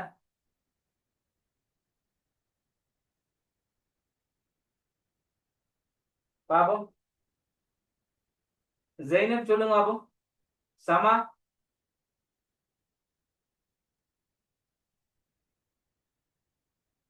தெரியாதா? ரைட். இப்ப சமூகத்தில் ஏற்படுகின்ற சிக்கலான பிரச்சனை தெரியும், இப்ப நினைப்பு வருதா? ரைட், இது ஒரு காரணமா நாங்க சொல்லலாம். அதே போல அரசியல் கட்சிகளின் வளர்ச்சி முறைகள் ஒரு காரணமா நாங்க சொல்லலாம், அதுவும் பார்த்திருக்கோம். அதே போல சட்டத்துறை வந்துட்டு தொடர்ந்து வந்துட்டு சரியான முறையில சட்டத்தை மட்டுமாக்குற, ஆனா கொள்கை விஷயத்துல பின்தங்கிய நிலைமையிலேயே தொடர்ந்து பேணப்பட்டு வாரும். இதையும் ஒரு காரணமா பார்க்கணும். இந்த 3 காரணத்தின் அடிப்படையில முழுமையாவே சட்டத்துறை குறைந்த அளவில தான் இருக்கு என்ற காரணத்தை சொல்றாங்க. என்னன்னு சொன்னா அவதானம் நீங்க எந்த அளவுக்கு முக்கியத்துவம் கொடுக்கீங்களோ அதே அளவுல மைண்ட்லயே தோணும். என்ன சொன்னா எல்லாமே நாங்க ரெக்கார்டிங்ல படிக்கலாம்னு சொன்னா சில நேரங்கள்ல இப்ப இது போற படிக்கல இல்லவா, உண்மையா ரெக்கார்டிங் தந்தாலும் இது போற நீங்க பார்க்க மாட்டீங்க. சரி, நாங்க நாளைக்கு தான் பார்க்க போறீங்கன்னு வச்சுக்கோங்க. நாளைக்கு ஏதோ ஒரு காரணம் வந்துச்சு, அதுலயும் அதை விட்டுருவீங்க. நாளை அன்றைக்கும் படிக்கணும்னு சொன்னா நாளை அன்றைக்கும் அந்த காரணத்தை விட்டுருவீங்க. உங்களுக்கு ஒரு நினைப்பொண்டு வர கட்டாயம் நாங்க ஒரு எக்ஸாம் ஒன்று வரக்குள்ள அந்த ரெக்கார்டிங்கை தேடுவீங்க. எல்லாத்தையும் படிக்கலாம்னு பார்த்தா கஷ்டமா இருக்கு. அப்ப ஏன் நான் இதெல்லாம் சொல்றேன்னு சொன்னா அன்றைக்கு படிங்கன்னு சொன்ன காரணம் சொன்னா இந்த 120 நாள் இன்றைக்கு ஒரு நாள் நல்ல விளையணும். நான் உங்களுக்கு டைம் மேனேஜ்மெண்ட் பண்ணி போடுவேன் குரூப்பில். அதாவது மோட்டிவேஷன் வீடியோக்கள் அதை வளமையான செய்வதான் போடுவேன். சரியா? உங்களோட நாளை டார்கெட் பண்ணி போடுவேன். அதுக்கேற்ற மாதிரி நீங்க தயாராகுங்க படிக்கிறதுக்கு. சரியா? இன்றையில இருந்து கவுண்டிங் ஸ்டார்ட் முதல் நாள். அப்ப ஏன்னு சொன்னா நீங்க அந்த நாளைக்குன்ற விஷயம் இன்றைய நாளை விளக்குறது சமம். அப்ப அதால தான் சில விஷயங்கள் நீங்க அவதானிச்சாலும் கூட இப்ப நான் சொல்றேன் ஒரு மோட்டிவேஷன் ஒன்று உங்களுக்கு சொல்றேன். உங்களோட மைண்ட் தானே இன்டூர் பண்ணுங்க அவுட்டூர் பண்ணாங்க. அதாவது நீங்களோட விஷயத்த பார்த்தீங்கன்னு சொன்னா உள்ளுக்கு எடுங்க. சும்மா பார்த்துக்கிட்டே மட்டும் இருந்தா அது உள்ளுக்கு ஆகல. இங்க பட்டு வட்டைக்கு தான் போகுது விஷயம். ஆனா உள்ளுக்கு ஆயிட்டுன்னு சொன்னா நீங்க ஒரு வருஷத்துக்கு ஒரு 2 வருஷத்துக்கு கேட்டாலும் அந்த விஷயம் உங்களுக்கு என்ன தெரியும். காரணம் என்ன சொன்னா நாங்க ஒரு படிச்சு தர விஷயத்த நாங்க என்ன செய்வோம் பார்த்து அது என்னத்தை சொல்றாருன்றதையும் கொஞ்சம் கிரைக்கணும். நாங்க அவதானத்தை வேற இடத்துக்கு செலுத்திட்டு சும்மா பார்வையை மட்டும் முன்னுக்கு வச்சுக்கிட்டோம்னு சொன்னா பிள்ளை இதான் அந்த எங்களோட மைண்ட் மூளை வந்துக்கிட்டு ரெண்டு ரெண்டு வகையான மைண்ட் ஃபுல்லாக இருக்கு. நான் ஏற்கனவே சொல்லியிருப்பேன். ஒரு ஒரு சிலர் என்ன செய்வாங்கன்னு சொன்னா அதாவது அவங்க யாருன்னு சொன்னா அதிகமான புத்திசாலிகள். அவங்க விளையாடி தான் இருப்பாங்க. ஆனா கதைக்கு அவ்வளவு இங்க பதிவு. ஆனா இன்னும் ஒரு சிலர் இருப்பாங்க பட்டும் இன்ட்ரெஸ்டா அப்படியே பார்த்துக்கிட்டு இருப்பாங்க. என்னவா படிக்காப்புல மாதிரி இருப்பாங்க. ஆனா ஒன்றும் தெரியல நெஞ்சே ஏறாது. அவங்க பார்த்திருக்கிறது இங்க சொல்லப்படுறதை மட்டும் சும்மா பார்ப்பாங்க. ஒரு பொய்க்கான் கொண்டு பார்க்கறது அது. சரியா? அப்படி இல்லாம நாங்க கொஞ்சம் கிரயத்துல அவதானம் செலுத்துங்க. சரியா? ரைட்.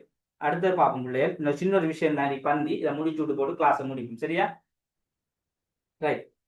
இவை சம்பிரதாயபூர்வமான பொது நிர்வாக கோட்பாட்டுக்கு இணங்க கொள்கை உருவாக்க நிறுவனம் அல்லாவிடினும் சமூக பிரச்சனைகள் சிக்கலான தன்மை கொள்கை தொடர்பான முழுமையான செயலொழுக்கத்தினை தீர்மானிப்பது சட்டத்துறைக்கு முடியாது. போனமை நிரந்தர பொது கொள்கைகளை வலுவூட்டுவதால் நடைமுறையில் அரசியல் நிறுவனங்களை தாண்டி நிர்வாகத்தில் ஆதிக்கம் செலுத்துவதற்கான வாய்ப்பு மிக்குழுவில் கிடைத்துள்ளது. இப்ப நாங்க பார்த்த விஷயம் தான். அப்ப ஏன்னு சொன்னா அந்த சட்டத்துறையினுடைய செயற்பாடுகள் இவங்களுக்கு நேரடியா அந்த நிர்வாகத்துறை செய்யற மாதிரி நேரடியா மக்கள்கிட்ட போய் அந்த பணிகளை செய்யற மாதிரி சட்டத்துறை செய்ய மாட்டார். அப்ப அதெல்லாம் அவருடைய செயற்பாடு குறைவாய்க்கு காரணம். தொடர்ந்தும் பாருங்க சில ஆய்வாளர்கள் உலகில் உண்மையான கொள்கை வகுப்பாளர்கள் நிர்வாக உத்தியோகத்தர்கள் உள்ளனர் என்கிறார்கள். இதனால் இது அரசியல் அதிகார முறைக்கு உட்பட்ட ஒன்றாக உள்ளது. அப்ப இதாலதான் இந்த அதிகாரம் அதாவது அரசியல் அதிகார முறைக்குட்பட்ட அது சேர்த்தெடுத்திய அதிகார முறைக்குட்பட்ட ஒன்றாக காணப்பட காரணம் என்று சொன்னா கூடுதலாக இந்த நிறைவேற்று துறைக்கு மட்டும்தான் பலம் இருக்கி கொள்கைகளை நிறைவேற்றுறது கொள்கைகளை கொண்டு போய் சேர்க்கிறது அதை எப்படி செய்யணும் மேனேஜ் பண்றது என்றெல்லாம் அதுக்காக தான் சொல்றாங்க ஆய்வாளர்கள். தொடர்ந்து பாருங்க மக்களின் பிரச்சனைகளை மிகவும் வெற்றிகரமாகவும் செயற்திறனுடன் தீர்க்கும் முறையாக பிரயோகிக்கும் முறை பொதுக் கொள்கை உருவாக்க நடைமுறையின் அண்மைக்கால போக்காக உள்ளது. அப்ப மக்களுடைய பிரச்சனைகள் தீர்க்கிறது மக்கள்கிட்ட என்னென்ன செய்யணும் அவங்களுக்கு என்னென்ன தேவை இருக்கும் இதையெல்லாம் அறியக்கூடியது பொதுக் கொள்கையினுடைய இந்த அண்மைக்கால போக்கு. அப்ப இந்த அண்மைக்கால பொதுக்கொள்கையினுடைய போக்கை எப்படி நடைமுறைப்படுத்துறாங்கன்னு சொன்னா சமஷ்டி அரசியல் அமைப்புகள் மத்திய அரசுக்கு சமாந்தரமான பிராந்திய அரசுகள் செயற்படுகின்றன. அவற்றின் உள்ளும் சட்டத்துறை நிறைவேற்றுத்துறை நீதித்துறை நிலைமையான நிர்வாகங்கள் அமைப்புகள் செயற்படுவதை காணலாம். இவற்றுக்கு மேலாக கீழ்மட்டத்தில் உள்ளாட்சி நிர்வாகம் என்ற பிரதேச அரசாங்கத்திலும் பிரதேச பொது பிரச்சனைகள் தொடர்பிலும் அதிகாரம் நிறுவனங்களா உள்ள. இப்ப பார்க்கலாம் இன்னும் ஒரு கடைசி வசனம் கருத்தொன்று சொல்றேன். இந்த சமஷ்டி என்று சொல்லப்பட்ட விஷயத்துக்கு உங்களுக்கு விளக்கம் சொல்லி போட்டு நாங்க முடிப்போம். இப்ப நீங்க யோசிக்கலாம். இப்ப சார் பொதுவா ஒற்றை ஆட்சியில நீங்க சொல்ற மாதிரி பொது கொள்கையை நாங்க நேரடியா கொண்டு சொல்லலாம் என்ன. ஆனா சமஷ்டி என்பது பெரிய அளவு கொண்டு நாடுதானே சார். இப்படி டவுட் எல்லாம் வரணும். படிக்க பிள்ளைகளுக்கு வரும் கட்டாயம் வரணும் பிள்ளைகள் இனிமேல். சரியா? இனி வராம இருந்தா எங்களுக்கு ஒண்ணு முழங்கின நடத்தான் போயிடுது. அப்ப என்ன டவுட் வரணும்னு சொன்னா சார் சமஷ்டி நாடுகள் எப்படி கேள்வி ஒன்றை எடுக்கணும். ரைட். இப்ப சமஷ்டியை பொறுத்த அளவில் வந்துகிட்டு ஒற்றையாட்சி உண்மையாகவே பொதுக் கொள்கையை இலவுபடுத்துறதுக்கு அதை கொண்டு மக்கள் மத்தியில கொண்டு செயற்படுத்துறதுக்கு இலக்கு வரும். ஆனாலும் சமஷ்டியும் அதை விட இலக்கு வரும். காரணம் என்ன சொன்னா சமஷ்டியில மத்திய அரசுக்கு கொஞ்சம் அதிகாரத்துக்கு மாநிலத்துக்கு பிரிச்சு கொடுக்கக்குள்ள அந்த மாநிலங்கள் என்ன செய்யறாங்கன்னு சொன்னா அவங்களுக்குள் ஒரு சட்டத்துறை நிர்வாகத்துறை நிறைவேற்றுத்துறை என்று ஒரு அரசாங்கத்தை வச்சிருக்காங்க. அப்ப அதனூடாக அவங்க அதை என்ன செய்றாங்க திரும்ப அவங்களுக்கு இருக்க உள்ளூராட்சி மன்றங்கள் திணைக்களங்கள் மூலமாக அதை பிரிச்சு விடுவாங்க. இப்படியான செயற்பாடு கூடுதலான சமஷ்டி நாடுகள் அதாவது தூய சமஷ்டி நாடுகளை இது தொடர்ந்து இருக்கு. ஆனா இந்தியா போன்ற நாடுகள் எல்லாம் அப்படியான விஷயங்கள் குறைவாக இருக்கேன். அது அரைக்குறை சமஷ்டி என்றதால நாங்க விளங்கி போடணும். அதே போல அமெரிக்கா போன்ற நாடுகள் தூய சமஷ்டின்னு சொல்லப்படுது. அந்த நாடுகள் இவ்வாறு செயற்பாடு இருக்கும் என்பதை நாங்கள் உதாரணத்துக்கு சொல்லலாம். சரியா? இப்ப அனைவருக்கும் கிளியர் ஆயிருக்கும் நான் நினைக்கிறேன். இன்றைய கிளாஸ் வந்துட்டு 9 மணியோட முடிப்பு மட்டும் நான் சொல்லியிருந்தேன். என்ன சொன்னா நாங்க திங்கட்கிழமை கிளாஸை விட்டுட்டோம். அந்த கிளாஸை கட்டாயம் போட வேண்டியிருக்கிறதால நாளைக்கு அதை நாங்க போடுவோம் முடைச்சி. நாளைக்கு 8-9 கிளாஸ் சரியா கட்டாயம் ஜாயின் பண்ணிக்கொள்ளுங்க. இதுல மிக கடைசி பகுதியில் அரசியல் கட்சியும் சிவில் சமூகம் அதே போல இந்த சர்வதேச சமூகம் என்ற 3-4 பகுதி இருக்கு. இதை நாங்க நாளை கிளாஸ்ல பார்ப்போம் சரியா. பார்த்தோம்னு சொன்னா நாளையோட இந்த பொதுக்கொள்கை விஷயம் முடியுது. திங்கட்கிழமை கிளாஸ்ல புதிய ஒரு சந்தோஷமான முகத்தோட வாங்க நாடுகள் இந்த யாப்பு படிக்கிறது 78ஆம் ஆண்டு யாப்பு கிட்டத்தட்ட ஒரு குறைஞ்சது ஒரு 1 மந்த்துக்குள்ள நாங்க அதை இழுக்கணும். என்ன சொன்னா நிறைய விஷயங்கள் இருக்கு அதுக்குள்ள.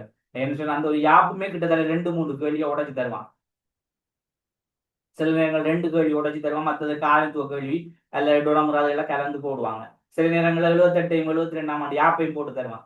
அப்ப அதால நான் கொஞ்சம் டீப்பா கொஞ்சம் பார்ப்போம் சரியா. அது போல இருக்குது. இதே மாதிரி தான் இந்த நிறைய பொதுக் கொள்கை மாதிரி சின்ன சின்ன பகுதி இவ்வளவு தான் இருக்கும். டியூப் கணம் இவ்வளவுக்குள்ள தான் இருக்கும். அப்ப இந்த அளவு தான் அடுத்தது இருக்க போகுது. எது அதாவது இது போற நாங்க படிக்க போறது சர்வதேச அரசியல் என்ற விஷயங்கள். அதாவது யாப்புக்கு புறவு படிக்க போறது அந்த 3 அலகுகள். அப்ப அவ்வளவு சின்ன சின்ன பகுதி கண்டதால அது வந்துட்டு இதே மாதிரி ஒரு 3 நாளுக்குள்ள முடிச்சிடலாம். பெரும்பாலும் நாங்க இது 4ஆம் மாசம் என்ன 4ஆம் மாசம் 5ஆம் மாசம் 6ஆம் மாசம் 6ஆம் மாசம் தொடங்குற அந்த ஒரு கிழமைக்குள்ள பெரும்பாலும் சிலபஸ் ஃபுல்லா முடிஞ்சிடும் சரியா. அது போல வந்து நாங்க ரிவிஷன் பார்ப்போம். அது போல பேப்பர் கிளாஸ் செய்யும் சரியா. அதுக்கேற்ற மாதிரி தயாராகிக்குவாங்க. அதுக்குரிய முக்கியத்துவத்தை தான் நாங்க இப்ப இருந்தே ஸ்டார்ட் பண்றோம். என்ன படிக்கணும் என்ன படிச்சாதான் நாங்க பேப்பர் கிளாஸ்ல கேள்விகளுக்கு விடையே எப்படி எழுதுற எப்படி இந்த கேள்வியை விளங்குறன்றதுல நாங்க அறிஞ்சு கொள்ளலாம். இல்லாட்டி நான் கேள்வி வழங்கப்படுத்திட்டு போவேன், நீங்க பொம்மை மாதிரி கேட்டுட்டு தான் இருக்கணும். அப்ப நீங்களும் படிச்சாதான் கேள்விக்கு விடையே சொல்லலாம் என்ன. Right okay. அனைவருக்கும் நன்றிகள். ஜிசாக்கல்லாஹ் ஹைர். Thank you very much. வந்தார்கள் எல்லாரும் மெசேஜை போடுங்க. நான் கேள்வியை போட்டு கேளுங்க. யூனிட்ல क्वेश्चन தாரண்ட. ஓ நான் இப்ப சொன்னேன் அதுதானே. நான் அப்ப பேசினவங்களுக்கு கேட்கல. ரைட். இப்ப நான் உங்களுக்கு கேள்வி 6 வினாக்கள் இப்ப போட போறேன். சொட்ட பிடிச்சு அனுப்புறேன் கிளாஸ் முடிஞ்ச உடனே சரியா. ஒரு 10 நிமிஷத்துக்குள்ள உங்களுக்கு போடுவேன். நீங்க அந்த 6 வினாக்களும் என்ன செய்யுங்கன்னு சொன்னா இண்டையில இருந்து அதாவது முதல் நாளில் என்ன படிக்கணும். முதலாவது யூனிட்டுக்குரிய 6 வினா. முதலாவது அரசியல் அரசு அறிவியல் சம்பந்தமான 6 கண்டு முதல் கேள்வி. அது எது வரைக்கும் படிக்கணும்ன்றது அதையும் சொல்லிக்கலாம் சரியா. 2வது வந்துட்டு அரசியலுக்கும் அரசியலுக்கும் இடையிலான வேறுபாடு காட்டுகிறது. அது எது வரைக்கும். அது பிறகு 3வது அரசியல் கற்கையுடன் தொடர்புடைய விடயங்கள் சரியா. அது 3வது. அதோட இவ்வளவு 3ம் ஒரு பகுதிக்குரியது. அங்கான அணுகுமுறையில முதல்ல வார அந்த மரபு ரீதியான அணுகுமுறை அதுக்குள்ள வார ஒப்பிட்ட அணுகுமுறை தத்துவத்த அணுகுமுறை இது 2ம் ஒரு நாளுக்குள்ள. அங்கால இருக்க நவீன அணுகுமுறையில முதல்ல இருக்க இந்த நடத்தைவாதம் பன்மைத்துவம் என்று சொல்லக்கூடிய 2 அணுகுமுறை அப்படி நான் பிரிச்சு தருவேன். அப்ப 6 நாளைக்குள்ள சரியா இவ்வளவுத்தையும் நாங்க ஃபுல்லா முடிக்கிறோம். முடிச்சதுக்கு பிறகு 7வது நாளைக்குரிய ஏற்பாடுகளை நான் தருவேன். ஆனா 6வது இதுல ஃபுல்லா முடிச்சு நீங்க ஃபுல்லா 6வது நாள் ஃபுல்லா கம்ப்ளீட் ஆயிடுச்சுன்னா அதுல இருந்து 2 நாளுக்குள்ள எங்களுக்கு நாங்க படிச்சதை வந்துகிட்டு ஒரு குழு ஏற்பாடு மாதிரி 2 குழுவா பிரிஞ்சு அதாவது ஒரு ஏ பி என்ற 2 குழு 2ல 2 லீடர் இருப்பீங்க. இப்ப நாங்க அந்த தந்த தலைப்பை வந்துகிட்டு நான் பிரிச்சு தருவேன். நீங்க தான் டிசைட் பண்ணணும் யாருக்கு என்னென்ன தலைப்புன்னு நாங்க பேசுற கண்டு. ஒரு ஆள் 5 நிமிஷம் தான் கலைக்கு ஒரு தலைப்பு எடுத்து இந்த தலைப்பை பத்தி எப்படி சொல்லப்படுது எப்படி அதாவது எப்படி விடை எழுதுற என்ற மாதிரி இங்க பிரசன்டேஷன் பண்ணணும். உதாரணமா அரசியல் அரசியல் அரசியலுடைய இயல்பை பத்தி இல்ல அரசியலுடைய வேறுபாடை பத்தி ரெண்டா முதல் நாங்க எப்படி ஆரம்பிக்கலாம். இப்ப பிரசன்டேஷன் ஒன்று சொன்னா முன்னுக்கு நீங்க ஸ்கூல்ல எல்லாம் செஞ்சிருப்பீங்கன்னு அதாவது அனைவருக்கும் அஸ்லாம் வலைக்கும் அல்லது அனைவருக்கும் வணக்கம் என்று ஆரம்பிச்சுட்டு இன்றைய தலைப்பு அரசியலுக்கும் அரசியலுக்கும் இடையிலான ஒரு வேறுபாட்டை காட்ட முடியும் என்று சொல்லி போட்டு ரைட். இதை நாங்க முதல்ல எப்படி நீங்க சொல்லக்குள்ள அறிமுகம் என்று சொல்லி ஆரம்பிக்கலாம். அப்படி இல்லாட்டி நீங்களே அறிமுகமா சொல்லி ஸ்டார்ட் பண்ணலாம். எப்படி சொல்லலாம்னு சொன்னா தற்போதைய அல்லது ஆரம்பிக்கலாம். அரசியல் அரசியலுக்கும் இடையில வேறுபாடுகளை நாங்கள் நோக்குகின்ற போது அரசியல் என்பதை முதலில் நாங்கள் நோக்கும்போது அரசியல் என்பது ஆரம்ப காலங்களில் இருந்து இன்று வரைக்கும் ஒரு பழமை வாய்ந்த ஒன்றாக காணப்படும். அதாவது ஆரம்ப காலம் இல்ல இப்படி எழுதுங்க. எப்படின்னு சொன்னா அரசியல் என்பது மட்டும் முதல் சொல்லணும். அரசியல் என்பது ஆரம்ப காலத்தில் இருந்து இன்று வரைக்கும் நாங்கள் நோக்கும்போது பழமை வாய்ந்த ஒரு அம்சமாக கிறிஸ்துக்கு முன் 4ஆம் நூற்றாண்டில் இருந்தே தோன்றிய ஒன்றாக காணப்படுகிறது. அதே மாதிரி அதுல வேறுபாடுதான் நாம் காட்டும். ஆனால் அரசியல் என்பது அந்த அரசியல் என்ற விஷயத்தை பழமையான காலத்தில் இருந்து அதாவது ஆரம்ப காலத்தில் இருந்தே கற்கப்பட்ட ஒரு அரசியல் பாடப்பரப்பாக நோக்கப்பட்டு வந்தது. இந்த அடிப்படையில் அரசியலுக்கும் அரசியலுக்கும் இடையிலான வேறுபாட்டை நாங்கள் தொடர்ந்து நோக்குவோமானால் என்று இது ஒரு இன்ட்ரடக்ஷன் இவ்வளத்தையும் கொடுத்துட்டு திரும்ப அரசியலை பற்றி ஒரு சில விஷயங்களை தொடர்ந்து சொல்லிட்டு போறார். அரசியல் என்பது செய்கை வடிவத்தில் சொல்லப்படுது. அதே போல அரசியலை பத்தி நாங்க பிரயோகிக்க முடியும்.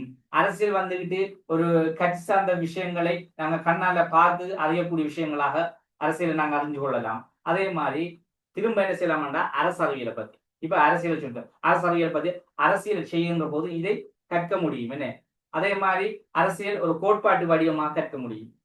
அதே போல இங்க பிரயோகிச்சினோம்னு சொன்னா இங்க வந்துட்டு அதை செய்யறோம். என்ன அதை வந்துட்டு எப்படி அதை பிரயோகிக்கும் என்பதை நாங்க கற்கை வடிவத்தில படிக்கணும். தேர்தல் அதே மாதிரி இங்க வந்துட்டு அரசியல் கட்சியினுடைய தலைவர்கள் அதே போல போராட்டத்தாக்கள் அவங்கதான் இருப்பாங்க. ஆனா இங்க வந்துட்டு யார் இருப்பாங்க? அரசியலை கற்ற மேதைகள் இருப்பாங்க. இப்படி இந்த ஒரு அட்டவணை வேறுபாட்டை முதல் காட்டணும். அதுக்கு பிறகு திரும்ப அரசியல் வேறுபாடுகள்ல தொடர்பு. முதல்ல நான் சொன்னது என்ன? அரசியலை பத்தி ஒரு அறிமுகம். அதே போல அரசியலுக்குரிய அந்த வேறுபாட்டை காட்டுங்க. இப்ப கேள்வி என்ன? அரசியலுக்கும் அரசியலுக்கும் இடையிலான வேறுபாடு தான் கேள்வி. அப்ப முதல் அரசியலையும் அரசியலையும் நீங்க தேவைன்னு சொன்னா கொஞ்சம் தொடர்புபடுத்த பார்க்கலாம். அப்ப அரசியலும் அரசியலும் நெருக்கமான ஒன்றாக காணப்படுது. என்னவென்றால் அரசியல் ஒரு அரசியல் என்பது ஒரு செய்தல் செயற்பாடை கொண்டது. இந்த அரசியலை செய்கின்ற விடயத்தை நாங்கள் ஒரு கற்கை வடிவமாக பார்ப்பதுதான் அரசியல் என்றும் நீங்க கொஞ்சம் கொஞ்சம் மேலாத விஷயத்தை சொல்லி போட்டு இந்த வேறுபாடை காட்டுறேன். இப்ப வேறுபாட்டோட முடியுதா? இல்லை. இப்ப இந்த வேறுபாட்டை இன்னும் நாங்க சொல்லலாம் நிறைய விஷயத்த. அதாவது அரசியலை இன்னும் வேறுபாடாக நிறைய அதாவது அறிஞர்கள் நோக்குகின்றார்கள். அதாவது அரசியலை அதாவது அரச அறிவியலை இந்த இரண்டையும் வந்துட்டு விஞ்ஞான வடிவிலே இது விஞ்ஞானம் என்று ஒரு சிலர் சொல்லுகிறார்கள். ஒரு சிலர் இது விஞ்ஞானம் அல்ல என்று ஒரு சிலர் சொல்லுவாங்க. அந்த காரணங்களை சொல்லலாம். அப்ப அங்க தியரியில இருக்க விஷயத்தை சொல்லலாம். அது காணாம மேலதிகமாக நாங்க முடிவில கொண்டு போகணும். இப்ப முடிவு கொண்டு நடைமுறையிலையும் கூட நாங்க விஷயத்த பேசலாம். ஏன்னு சொன்னா இது பிரசன்டேஷன். அதே போல எக்ஸாமுக்கு நீங்க அப்படித்தான் எழுத போறீங்க. அப்படிதான் எழுதணும். அந்த நோட்ஸ்ல இருக்கிறதே அப்படியே பார்த்து அடிச்சுக்கிட்டு அப்படியே வந்து பேசுறது இல்லை. அப்படி இல்லை. மேலதிகமா எங்களுக்கு மனசுல அரசியலை பத்தி நாங்க வெளியில அறிஞ்சது, அதே போல பொதுவா நாங்க அறிஞ்சது எல்லாத்தையும் சேர்த்து தான் நாங்க இந்த நோட்ஸ் எழுதுறோம். என்ன பிரச்சனைன்னு சொன்னா சில வார மார்க்ஸ் குறைய வார காரணம் என்ன சொன்னா அந்த நோட்ஸ்ல இருக்க மாதிரியே படிச்சுட்டு போய் எழுதணும்னு நினைக்கிறேன். சரியா 2 பந்தி அதுல பாடமாக்கி மறந்துட்டேன்னு சொன்னா அப்படியே விடுது. அப்ப என்ன நடக்கும் அங்கே? 20 மார்க்ஸ் கேள்வின்னு சொன்னா ஒரு பேஜுக்கு மட்டும் விட எழுதினா 5 மார்க்ஸ் தான் போடுவான். 15 மார்க்ஸ் அப்ப எங்க எடுக்கு? அப்ப என்னன்னு சொன்னா நான் படிக்கிறத விளங்கி படிக்கணும். பாடமாக்கி படிச்சா எழுதாது. விளங்கி படிச்சா நாங்க சும்மா தெரியாத பொய்யையும் கூட எழுதினாலும் ஒரு 4 பேஜுக்கு வந்தோன்னு பார்க்கவன் 4 பேஜில் எழுதிருக்கேன். முதலாவதுல கொஞ்சம் பார்த்துட்டு போவான். முடிவிலையும் கொஞ்சம் இதை பார்ப்பான். நடுவுக்குள்ளதெல்லாம் பெருசா பார்க்க மாட்டாங்க. எவரும் பார்க்க மாட்டாங்க. என்ன இல்லாதையும் பார்த்தீங்கன்னா மத்தாக்களை பார்க்க இயலாது. அப்ப குறிப்பிட்ட முன்னுக்கு சொல்லக்குள்ளேயே நல்ல விஷயங்கள் சொல்லப்பட்டு சரியான கருத்திருக்கி பின்னுக்கு பிரட்டி பார்க்கணும். மார்க்ஸ் போடு இடத்தை பார்க்கக்குள்ளே கொஞ்சம் முடிவிலேயே கொஞ்சம் நல்ல கருத்திரிக்கா ரைட். உள்ளுக்கு பச்சை பொய்யை எழுதி வச்சாலும் உங்களுக்கு 20 18 மார்க்ஸ் கிடைக்கும். இது எழுத சென்னா 5 ஒரு பேஜ் 2 பேஜுக்கு எழுதினவுக்குள்ளேயே அதுலேயே 4-5 மார்க்ஸ் தான் கிடைக்க போகும். அப்ப நாங்க கொஞ்சம் வந்தாலும் ஒரு 4-5 பேஜ் 20 மார்க்ஸ்க்கு எழுத பழகணும். முதல்ல அதை மெயின் பண்ணுங்க. அப்படி எழுத பழகிட்டீங்கன்னு சொன்னா நீங்க உங்களுக்கு விளங்கிட்டு அர்த்தம். விளங்கினாக்கள் நல்லா அந்த படிக்க விஷயம் நல்லா விளங்கிட்டேன்னு சொன்னா அந்த பகுதி விளங்கிட்டு சொன்னா நீங்க 4 இல்ல 6 பேஜுக்கு எழுத அந்த பாடமாக்கி தான் நாங்க எழுதணும்னு சொன்னா அது ஒரு பேஜோட நின்று அங்கால போகாது. அதான் விளக்கம். சரியா? அதுல கொஞ்சம் கவனத்தில் எடுங்க. ரைட். வேற ஏதாவது டவுட் எழுதிக்கா?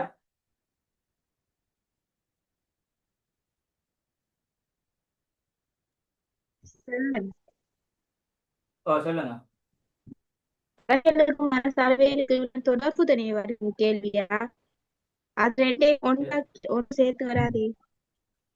அரசியலுக்கும் அரசியலுக்கும் இல்லைன்னு தொடர்பு மட்டும் தனி வரும்.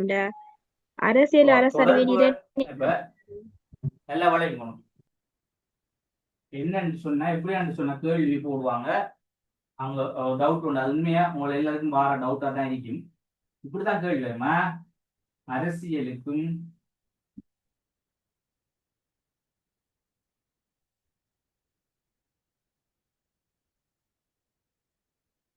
கொஞ்சம் பாருங்க.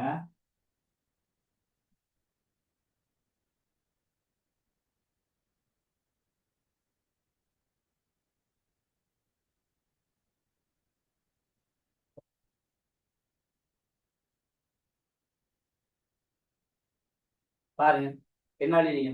அரசியலுக்கும் அரசாங்கவியலுக்கும் இடையிலான தொடர்பை வேறுபடுத்தி காட்டுங்க. இப்படிதான் கேள்வி வேலை. சரியா? ரைட். அப்ப கேள்விகள்ல நீங்க குழம்பிக்க கூடாது. இப்ப அரசியலுக்கும் அரசியலையும் வேறுபடுத்தி காட்டுகின்ற வாரையில அதுல இருக்க தொடர்பு, ஏன் அரசியலும் அரசியலும் தொடர்புடைய என்ன அதை யாரும் வேறுபடுத்த இயலாது. அந்த தொடர்பை அவங்களுக்குள்ள இருக்கின்ற தொடர்பை எப்படி அதை வேறுபடுத்துறாங்க? இப்ப அரசியல் என்பது செய்கிற வடிவம். அப்ப அரசியல் இல்லாட்டி நாங்க அரசியல் என்ற பாடம் படிப்போமா? படிக்க மாட்டோம். அப்ப அதால என்ன செய்றாங்க? அரசியலோட அரசியல் என்பது தொடர்பு. என்ன தொடர்பு? அது அரசியல் செய்கிற வடிவம், அரசியல் படிக்கின்ற பாடம். அப்ப இது ரெண்டு தொடர்பு தானே. இந்த தொடர்பை எப்படி அதை வேறுபடுத்துறாங்க அறிஞர்கள் சொன்னா, அரசியல் என்பதை தனியே செய்கிறது. என்னென்னத்தை செய்கிறது? போராட்டம் செய்யுது, தேர்தலை நடத்துது, ஆட்சியை செய்யுது, நிர்வாக வழி நடாத்துது. இது செய்கிற வழி. அதே போல அரசியல்ல நாங்க என்ன மற்ற வடிவம் என்ன? கற்கின்ற வடிவம். இது செய்கிற வடிவம் அரசியல்ல, அது கல்வியாக கற்கின்ற வடிவம். அப்ப அது என்னத்தை கற்கம்? நாங்க கோட்பாட்டு வடிவமா கற்கம். இதை யார் யார் இதை கற்க முடியும்னு சொல்றோம். இதை கற்ற இதால என்ன நன்மை கிடைக்கும்னு சொல்றோம். அதே போல இந்த அரசியல் செய்கிறதால சில நேரங்களில் சண்டை வரும், ஆளுக்கால் முரண்பாடு வரலாம். அப்ப அதுக்கு எப்படி தீர்வு பெற்றுக் கொடுக்கலாம்? அதுக்கு என்ன சமாதானத்தை செஞ்சு கொடுக்கலாம்? இதுதான் அந்த கிளியரா? கிளியரா பிள்ளையர்? Right, okay. நான் முடிச்சு கொள்வோம். எனக்கு கொஞ்சம் வேலை இருக்கு, அதான் இன்றைக்கு முடிப்போம் அது நேரத்தோட. சரி, ஓகே.